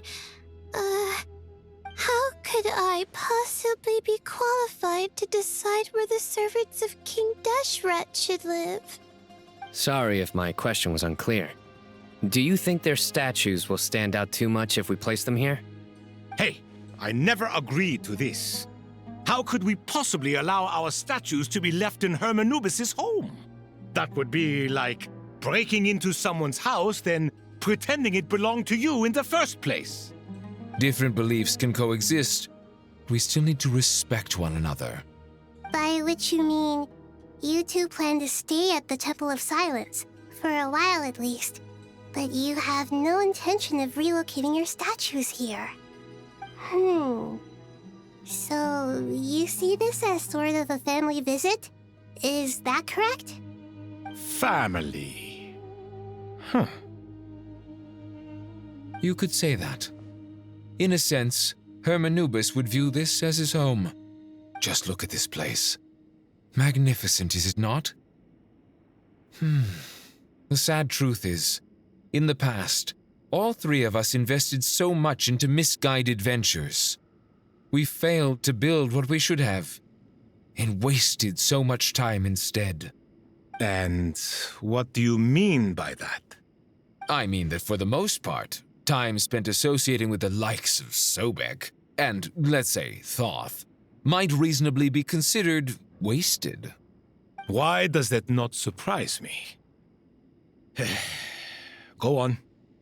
Anyway, given how much time we'll all be spending together, I'd say that the bonds we built will end up proving to have been a sound investment. Once Sethos, the current leader of the Temple of Silence, returns, you can discuss the matter of staying here with him. But judging by the expressions of everyone here, I imagine you'll receive a very warm welcome. This sacred ground houses untold knowledge, after all. What better place for the servants of King Deshret to appear in the mortal world? How about we share a meal together first? I imagine it's been many years since you last tasted fresh food. Oh, that sounds wonderful! After so many hundreds of years, I can only surmise that desert cuisine has become a lot more varied. Are we having a get-together? If you'd like, I can help prepare some food. After all, Lord Thoth, you helped me so much in the desert, and I still haven't properly thanked you. Oh, my, that would be wonderful. I'm touched that you still remember. How the times have changed. To the people of today, it seems the Ibis King has become a kind and passionate god. And you, Mr. Herreshoff? What kind of god do you wish to be? To be honest, I haven't given it much thought. How about you, Dendro Archon? Do you have any hopes for your future? Me? I'm very happy with my current life. Forgive my bluntness, but you do not seem to derive your authority from majesty and might, like Lord Al-Ahmar. Clearly your approach has its advantages, but also its dangers, don't you think? I do, but projecting a majestic front doesn't really suit me. Besides, my relationship with others isn't simply one of a god and her people. Not putting on airs might earn you more adoration. Exactly. Besides, I really like parties where everyone brings their own food and we all come together to share. You should join us. I'm sure you'll find it fun.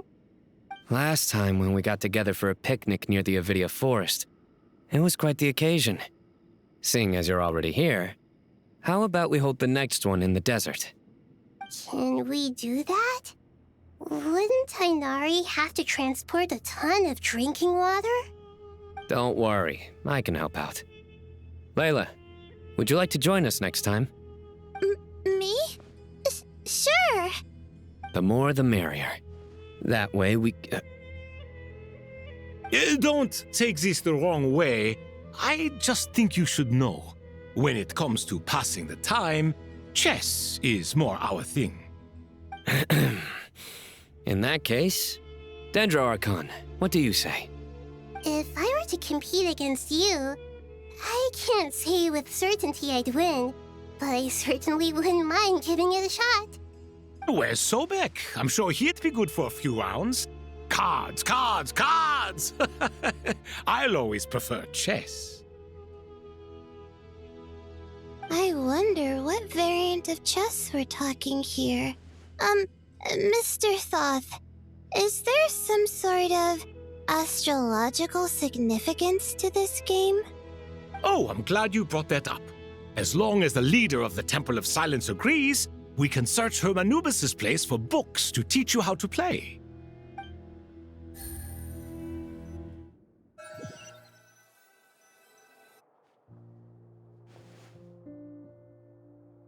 Such devastation visited on Sumeru City. So many houses destroyed or damaged in the fighting. Who could have foreseen this? Look at all of this. It's going to take me forever to tidy up. I suppose living below the academia doesn't always work out to your advantage.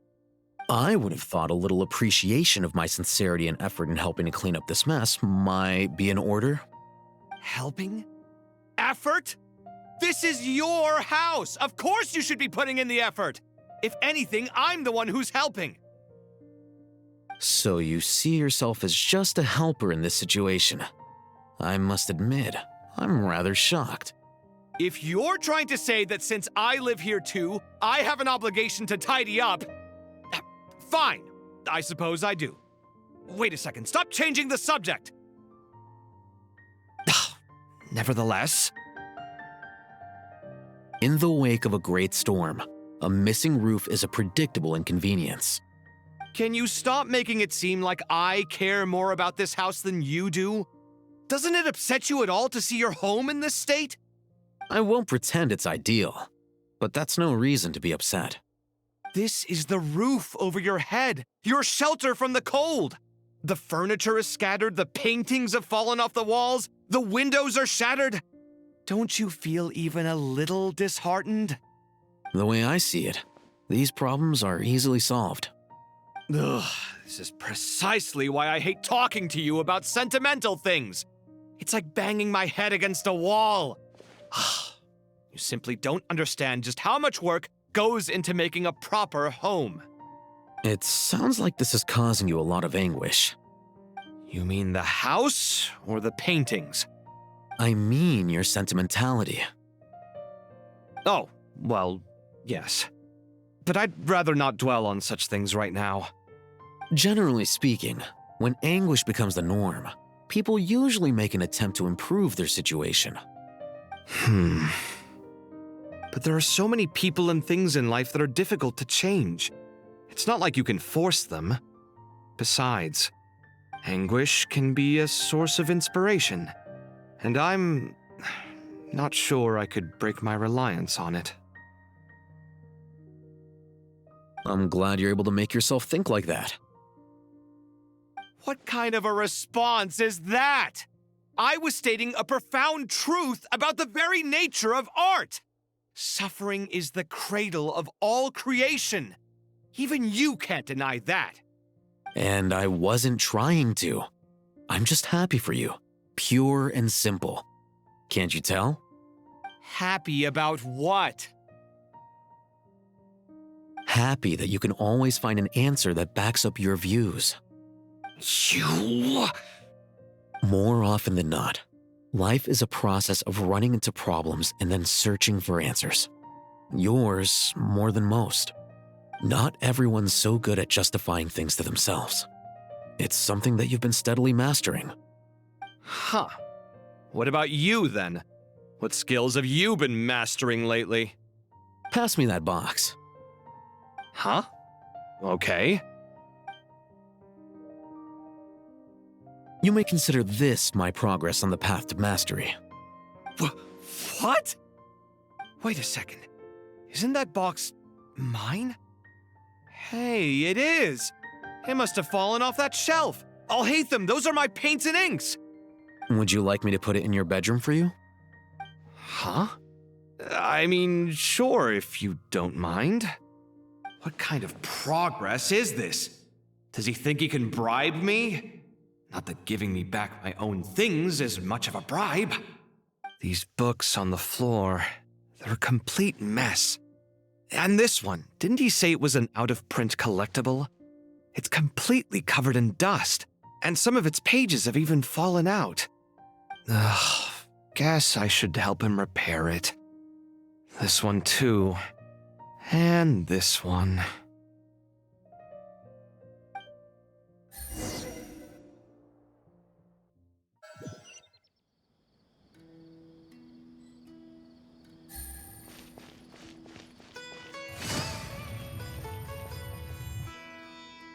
Local subterbeasts, imported goods, such a bright future ahead.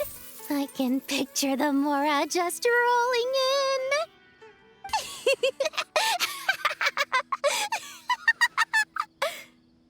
You do realize you sound like a choking cow? It's called being imposing. Can't you feel it? Are you not intimidated? Oh, I'm positively shaking in my sandals. What commands do you have for me, oh mighty Lord Sangamabe? You've got a lot of nerve, Nefer. You went and told Candace and the others everything, didn't you? Seriously, do you have any idea how differently they see me now? Surely that's a good thing. I presume they're more disposed to actually like you now, maybe even view you as a friend. You traded my secret for sympathy! Thanks to you, I've lost every last shred of my mercantile majesty. How am I supposed to make anyone think I'm a big, scary investor now? The dark days of Lord Sangamabe are behind you. Why not take this chance to make a few honest friends? Speaking of friends, since when did the notorious Lady Nefer gain such an admiration for holier-than-thou types? A moon chanter here, an angel there? Who'd have thought it? A coming together of fates, nothing more. No need to throw around accusations of admiration. Forget it. You're right about one thing at least. Making friends is never a bad thing for a merchant. So, I really took a loss this time.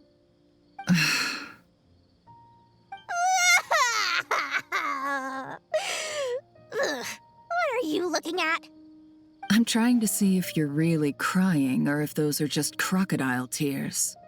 A little birdie told me that when Lord Sangamabe makes money, the tears flow from the center of her eyes, but when she loses it, they flow from the corners.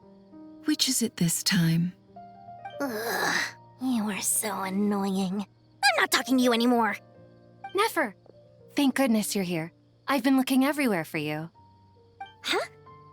Well.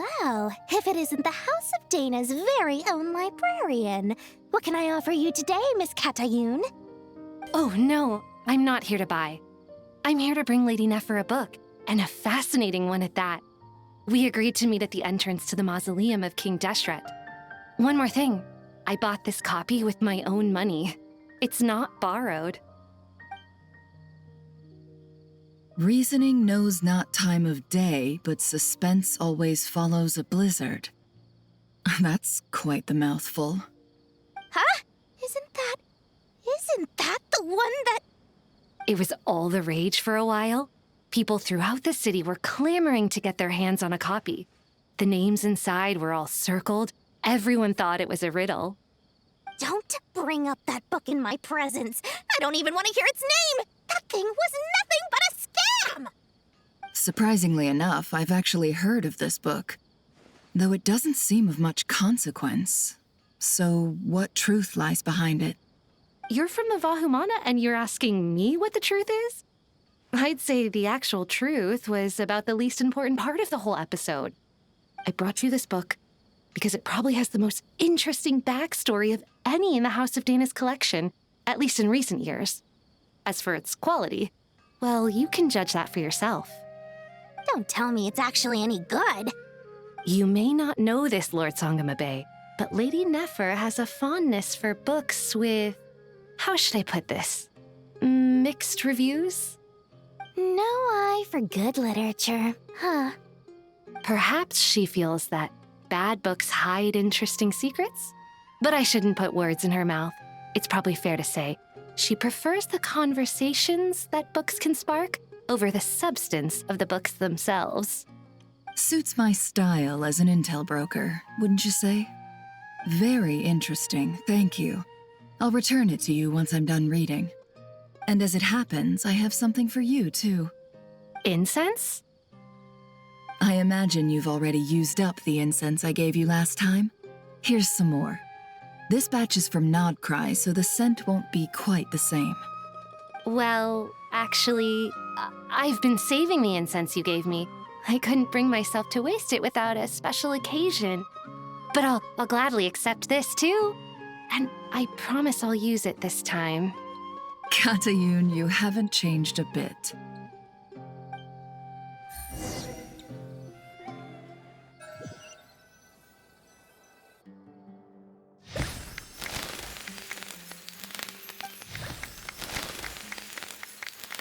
Congratulations, Kale. Well done, Kale. After studying for so long, you've finally become a full-fledged ranger. Sure hasn't been easy for you, huh? This really is fantastic news. All grown up. No longer a trainee, but an official forest ranger. Oh, the next step is to secure tenure in the academia. Thanks, everyone. It's true. I'm an official forest ranger now. Master Tainari, thank you for your guidance and support. I wish Mr. Sino were here so I could thank him too. Sino had a matter to attend to at the Temple of Silence. I don't imagine he'll be back for some time. But don't worry, we can celebrate together once he's finished. I'm afraid the party will have to wait. Kale still has some matters to attend to first. Kale? Is everything all right? No, it's not what you think. There's nothing wrong with my health. I just have a few things I need to deal with. I've made plans with the Traveler and Paimon to visit Mondstadt. Master Tainari and Mr. Sino will be accompanying us too. Well, that's a relief. Let's get together when everyone's back. I'm sure you'll be doing even better by then. Of course. I have a feeling you're right.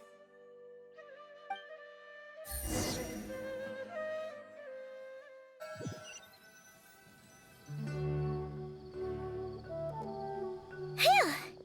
After all that catching up on sleep and food, Paimon's feeling full of vim and vigor again. For someone who spends so much time resting, your recovery routine is surprisingly simple.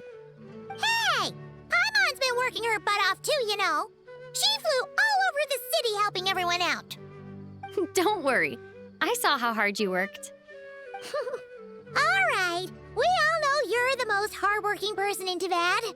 As long as you're rested and full, that's what really matters. Paimon's been looking around the place, and it seems like the city's already on the mend. But Paimon's been wondering how Nahida's doing. We should check in on her.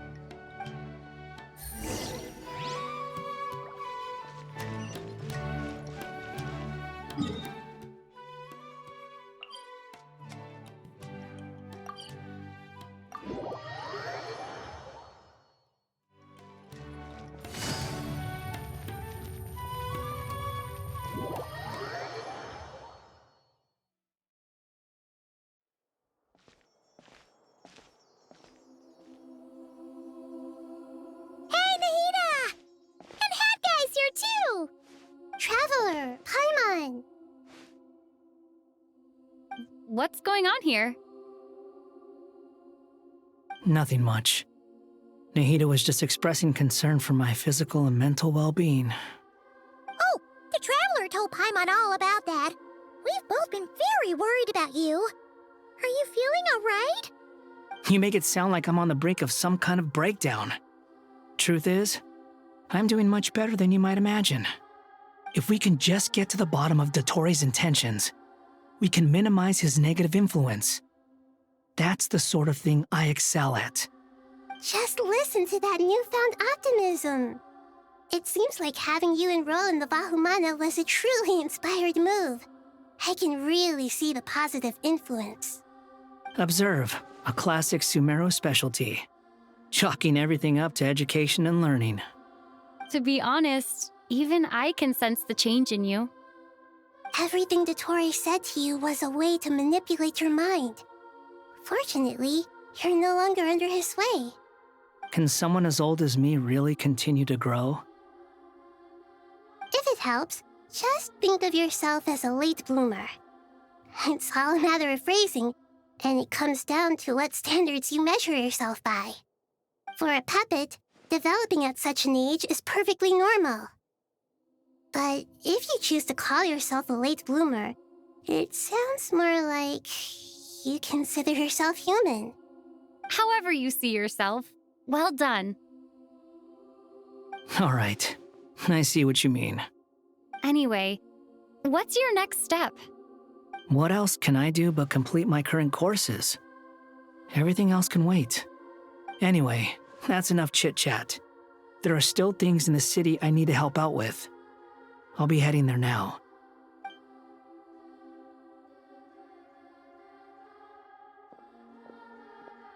I'm so happy that Hat Guy is doing better than we thought.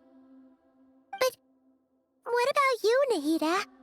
How are you holding up? The pyronosis burned down the corrupted Irminsul. The flames blazed for 7 days and 7 nights before they finally subsided. All that was left were the parts underground. Now, Aru shoulders the responsibilities that once belonged to Irminsul.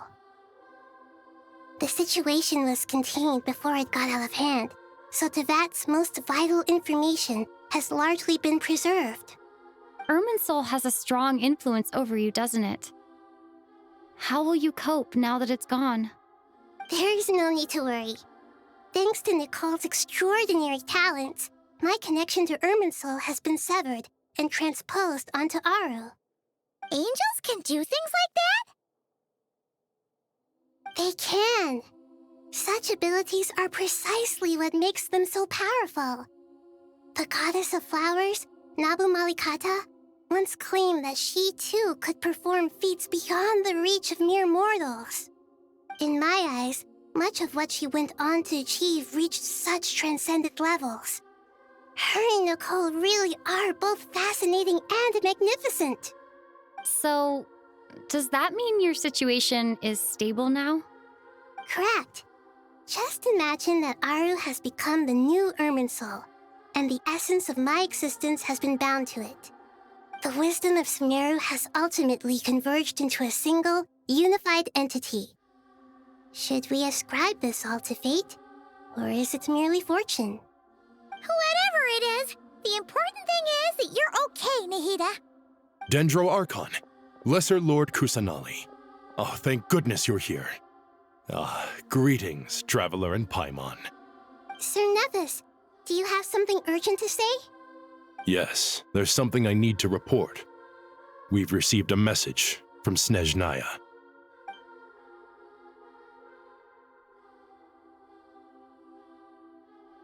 The Fatui Harbinger, the Rooster, sends us his sympathies, along with all the usual pleasantries. His stance is that, following the unrest and Nod Cry, Dottore was subjected to internal censure. This madness was the act of a rogue element, one who cannot be seen to represent the Zapoliarni Palace. No less than can be expected. Snezhnaya paid a heavy price working to stop him. They even lost one of their own harbingers. The letter goes on to say that even so, Snezhnaya cannot claim to be blameless. Apparently, they will deal with Dottore's subordinates in accordance with Snezhnayan law, holding all those involved in his crimes accountable. Additionally, they are supplying relief funds and supplies, which are already en route. They hope this will aid in Sumeru's reconstruction. Sounds like he's got an answer for everything. True. But as diplomatic rhetoric goes, it's highly effective. Completely watertight, both in logic and sentiment. This disaster has had a profound impact on Sumeru. There is much that I will keep in my heart. The matter of Dottore can be seen as settled for now. We are sure to cross paths again in the future, and in that light, Snezhnaya would do well to uphold their responsibilities and keep a tight rein over their actions. With Irminsul burned, the flow of fate now carries many more possibilities. I will be watching carefully. Perhaps we can move on to a less serious matter? Dendro Archon, will you eat with us once this matter is dealt with? Everyone wishes to celebrate together. Your presence would be most welcome. Of course! Junior Zod, Sino, and Hypatia all told me the same thing. If there isn't enough room for everyone, we can arrange back-to-back feasts. What a wonderful idea. That just leaves the question of what we should eat. Not more tomatoes, surely. More? Dendro Archon, what do you mean by more tomatoes? Those good friends of yours are always talking about tomatoes. Sometimes when I'm walking through the city, I can even hear them arguing in the fields. Since you see them so often, you must hear about tomatoes even more than I do. Tomatoes. Tomatoes. The word has a certain magic to it. Like the autumn fur of a sumpter beast swirling in the wind, sometimes flying up my nose. Tomatoes. What can we make with tomatoes? Wait, why tomatoes? Take your time, there's no need to rush. The Traveler, Paimon, and I still have somewhere we need to visit. You'll have plenty of time to think it over before I return. Does this mean you're going to Natlan? Meeting them there in person. It will require a long journey. I know. But this is necessary. I must go myself. Traveler, Paimon, we'll set off as soon as you're ready. Is that all right? Sure. We'll be ready whenever you are. You'll hear no objections from Paimon.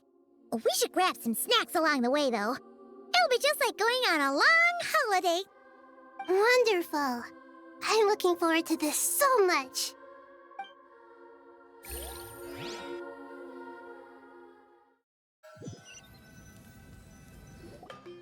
Natlan is such a lively place. It's super cheerful and positive, too.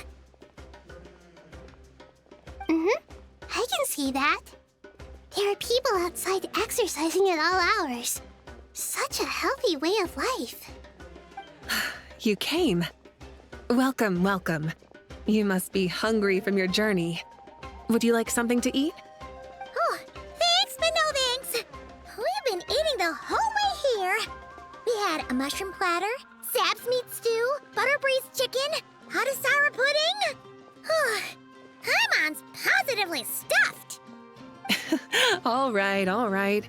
No need for all that detail. I'm starting to get hungry myself. Maybe later then. We can wait till everyone's got an appetite, then I'll head out for a meal together. Sounds like a plan. Let's find somewhere to sit down.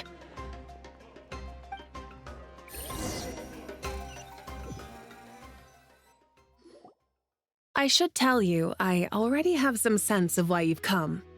Why's that, Malika? To say thank you. Your senses are spot on. But on top of that, we also feel guilty. Because the pyronosis has vanished? I sensed its loss. Despite scouring through the remnants of Irminsul, we couldn't find any sign of the pyronosis. Not even any trace of it burning to ash. That's certainly unusual. Still, the potential fallout from Irminsul's loss is significant, to say the least. Perhaps the pyronosis's disappearance is simply a knock-on effect of the impact it's had on a certain strand of fate. There's no need to feel guilty.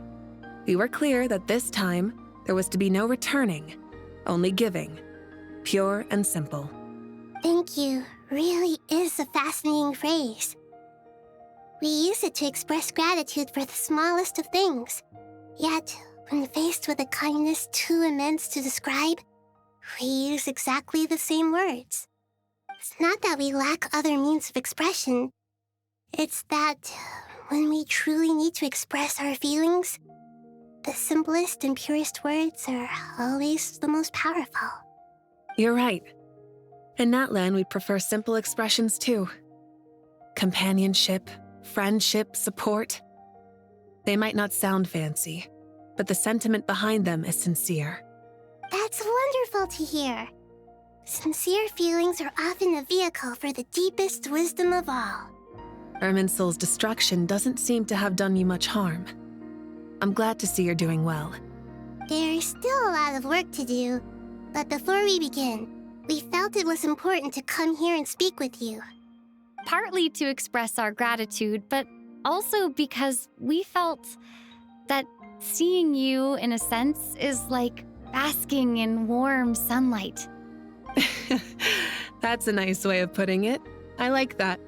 To tell you the truth, though, I'm not a fan of somber meetings. So, since there's nothing more to say, why don't we go bask in some actual sunlight? The weather's beautiful today. What a great idea! Paimon's gonna lie back and soak up some rays.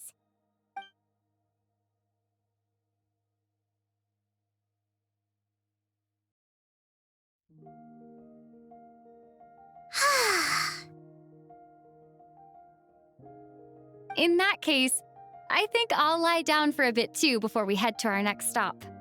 And where might that be? Mondstadt. Paimon and I are gonna head back there with Kale and the gang. Long ago, I sensed that the god remains inside Kale had come from the goddess of flowers, but I kept it a secret. Those remains weren't hurting Kale, not as she is now. They simply exist. Besides, I could sense a deep yearning within her. A yearning for an ordinary life. A yearning to hold on to the hard-won happiness she now enjoys. With someone like her, I have a responsibility to keep her secret. She should be ready to face the truth by now. Whenever people meet, there is always the potential to create warmth and kindness. Every child grows up, but even as adults, they are still children in the eyes of certain people. Oh, just like how Paimon sometimes sees Nahida as a little kid. Is that so? Well, anyone who's friends with a kid is probably a kid themselves. Of course! And there's nothing wrong with that. When we get back, we'll actually be hanging out with another of our friends who happens to be a kid. Or more like looking after, in her case. Anyway, we'll always be there to watch out for our friends. Dear Sucrose, when you receive this letter, I'll probably be as busy as always. But busy with wonderful things. That's because I'm no longer a trainee. I'm now an official forest ranger. Impressive, right? Sino said that official rangers sound much tougher than trainees. Though he did say it was already pretty tough to start out with. You probably heard that something big happened in Sumeru recently. Don't worry, it's all been taken care of. We're heading to Mondstadt soon, so if you're free, maybe we could meet up? Plus, it's not just me. A few of us are going. Hey, do you still remember that time we all got together? You know, when we all went to the Windbloom Festival? It'll be just like that.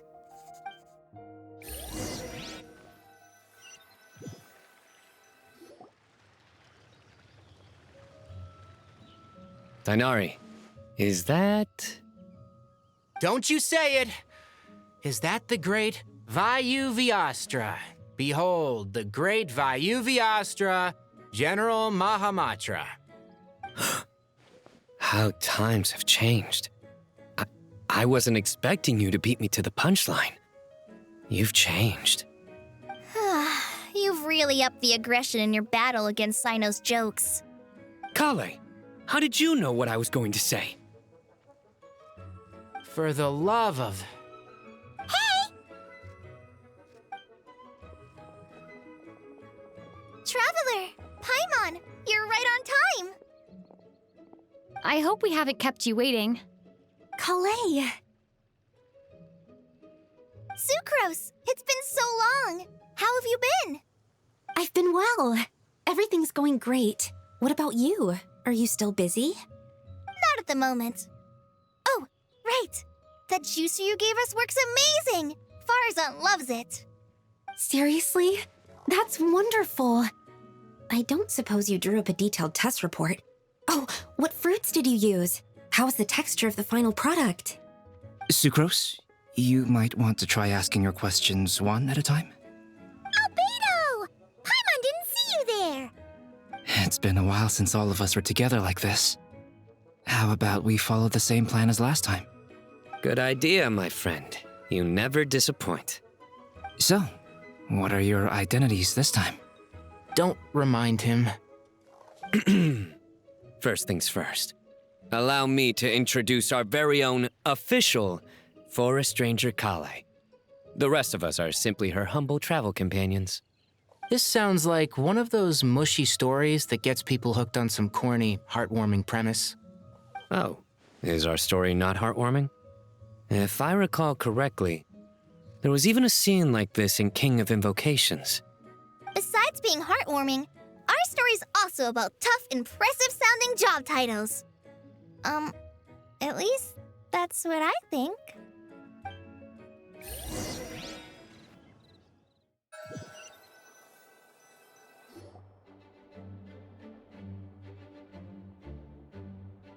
Oh, you're here already? I'm still giving Dodeko a little trim. I won't be a moment. A trim? Does Dodoko need haircuts too? Of course. It's important to know how to take loving care of the apples of your eye. All of these trivial matters get left to me. It's because I'm an angel, and angels are, in a way, the guardians of all Teyvat. Oh, right! Well, that's definitely an impressive-sounding job title. What are you writing? I'm just brainstorming some cool-sounding lines. Oh, write them on these card backs. Of course. Clearly, my lines are pretty amazing, wouldn't you say? Miss Nicole.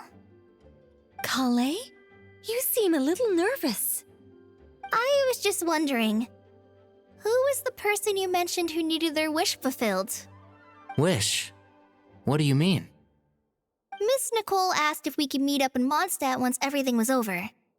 She said a friend of hers had a wish that needed my help to come true.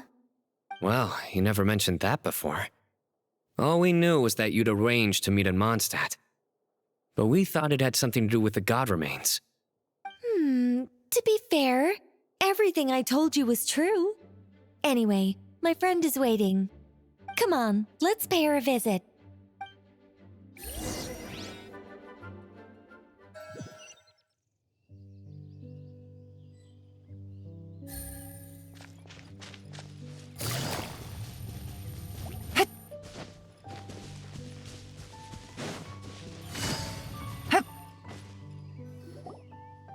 Huh? You're... Surprised? I bet you weren't expecting to meet a woman like me beneath this beautiful tree in a faraway land. An oasis will spring from the place where a djinn resides. That saying falls somewhat flat here in Mondstadt, given that everywhere is already so lush and green. Lilupar, what are you doing here? I made friends with Miss Nicole. I asked her to bring me here and then invite Kale to come. The prologue to this story is that I have a wish. It has stirred within my heart for centuries, millennia even. Originally, it was merely Al-Ahmar's lie, but now it has become reality. Could this be... related to the goddess of flowers? My dear young lady, my mistress left her final trace in this world upon you. I can't tell you how glad I am to see you here. And now I have seen you, and peered into your heart. You have experienced hardships and suffered setbacks. The torment an ordinary person might expect to face has befallen you threefold. This is the source of your resilience. But beneath all this, I've witnessed the seeds of desire. You yearn to return to the simple life you once knew, do you not? I do. I want to throw away everything that isn't mine. But how do you decide what is yours? The scars that others carve into your flesh?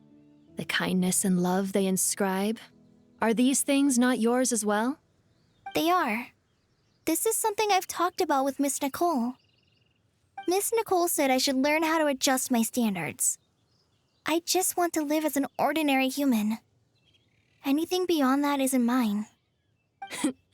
Don't you want anything from the remains of the goddess of flowers? She gave me a revelation once. I think that's already more than enough. In the past, you would not have possessed such a rich heart. Your brief life has taught you to hold on to everything good, to home in on kindness.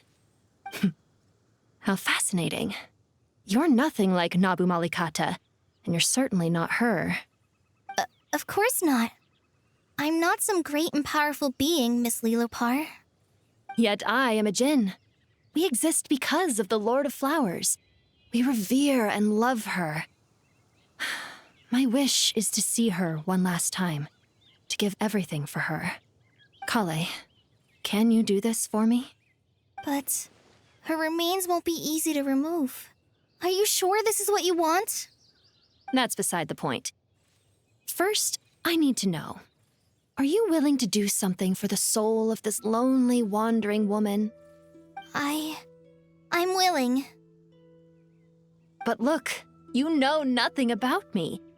Even if you have heard the stories about me, all you would know is that I was rightly punished for the many evil deeds I committed. Ah, so you do know. Your lips are quivering, your eyes trembling, and still you're willing to do something for me. Life has been cruel to you, and yet you've learned to be kind. My dear young lady, to repay your kindness, I too must play my part. Are you sure about this, Lilopar? I yearn to see my mistress. For this moment, the world can burn to ashes, the universe be engulfed in flame. I care about nothing else. And you, Kale, I can give you a gift. You'll become just another ordinary human. But Miss Lilopar, what will happen to you? My wish will be fulfilled, and I can die happy. Why would you wish for that? A long, unending life might seem desirable for one who has never possessed it, yet it brings torment to one who has. My remains are scattered across the yellow sands, but my soul can find no peace. Since you've promised to grant my wish, give me that release. Allow the dying to die, and let the dead rest in peace. You have my thanks. Kale, there's no pressure on you. What she said, it's all true. A wish is a genuine desire, after all. It's as if you want to use the last of your life to give me a better future. Nothing's so selfless. We'll be using our futures to fulfill each other's wishes. This is a noble act, a beautiful and secret transaction between two women. I understand. Miss Lilopar, I'm ready. Close your eyes, Kale. Then open your soul. From there, I will embrace my mistress. The downpour of flowers is your touch, like returning to the very beginning, like surrendering to your grace, my mistress. People say that devotion is beautiful, yet filled with pain. How foolish of them. For me, devotion is beautiful, pure and painless. Devotion is my love. Thank you.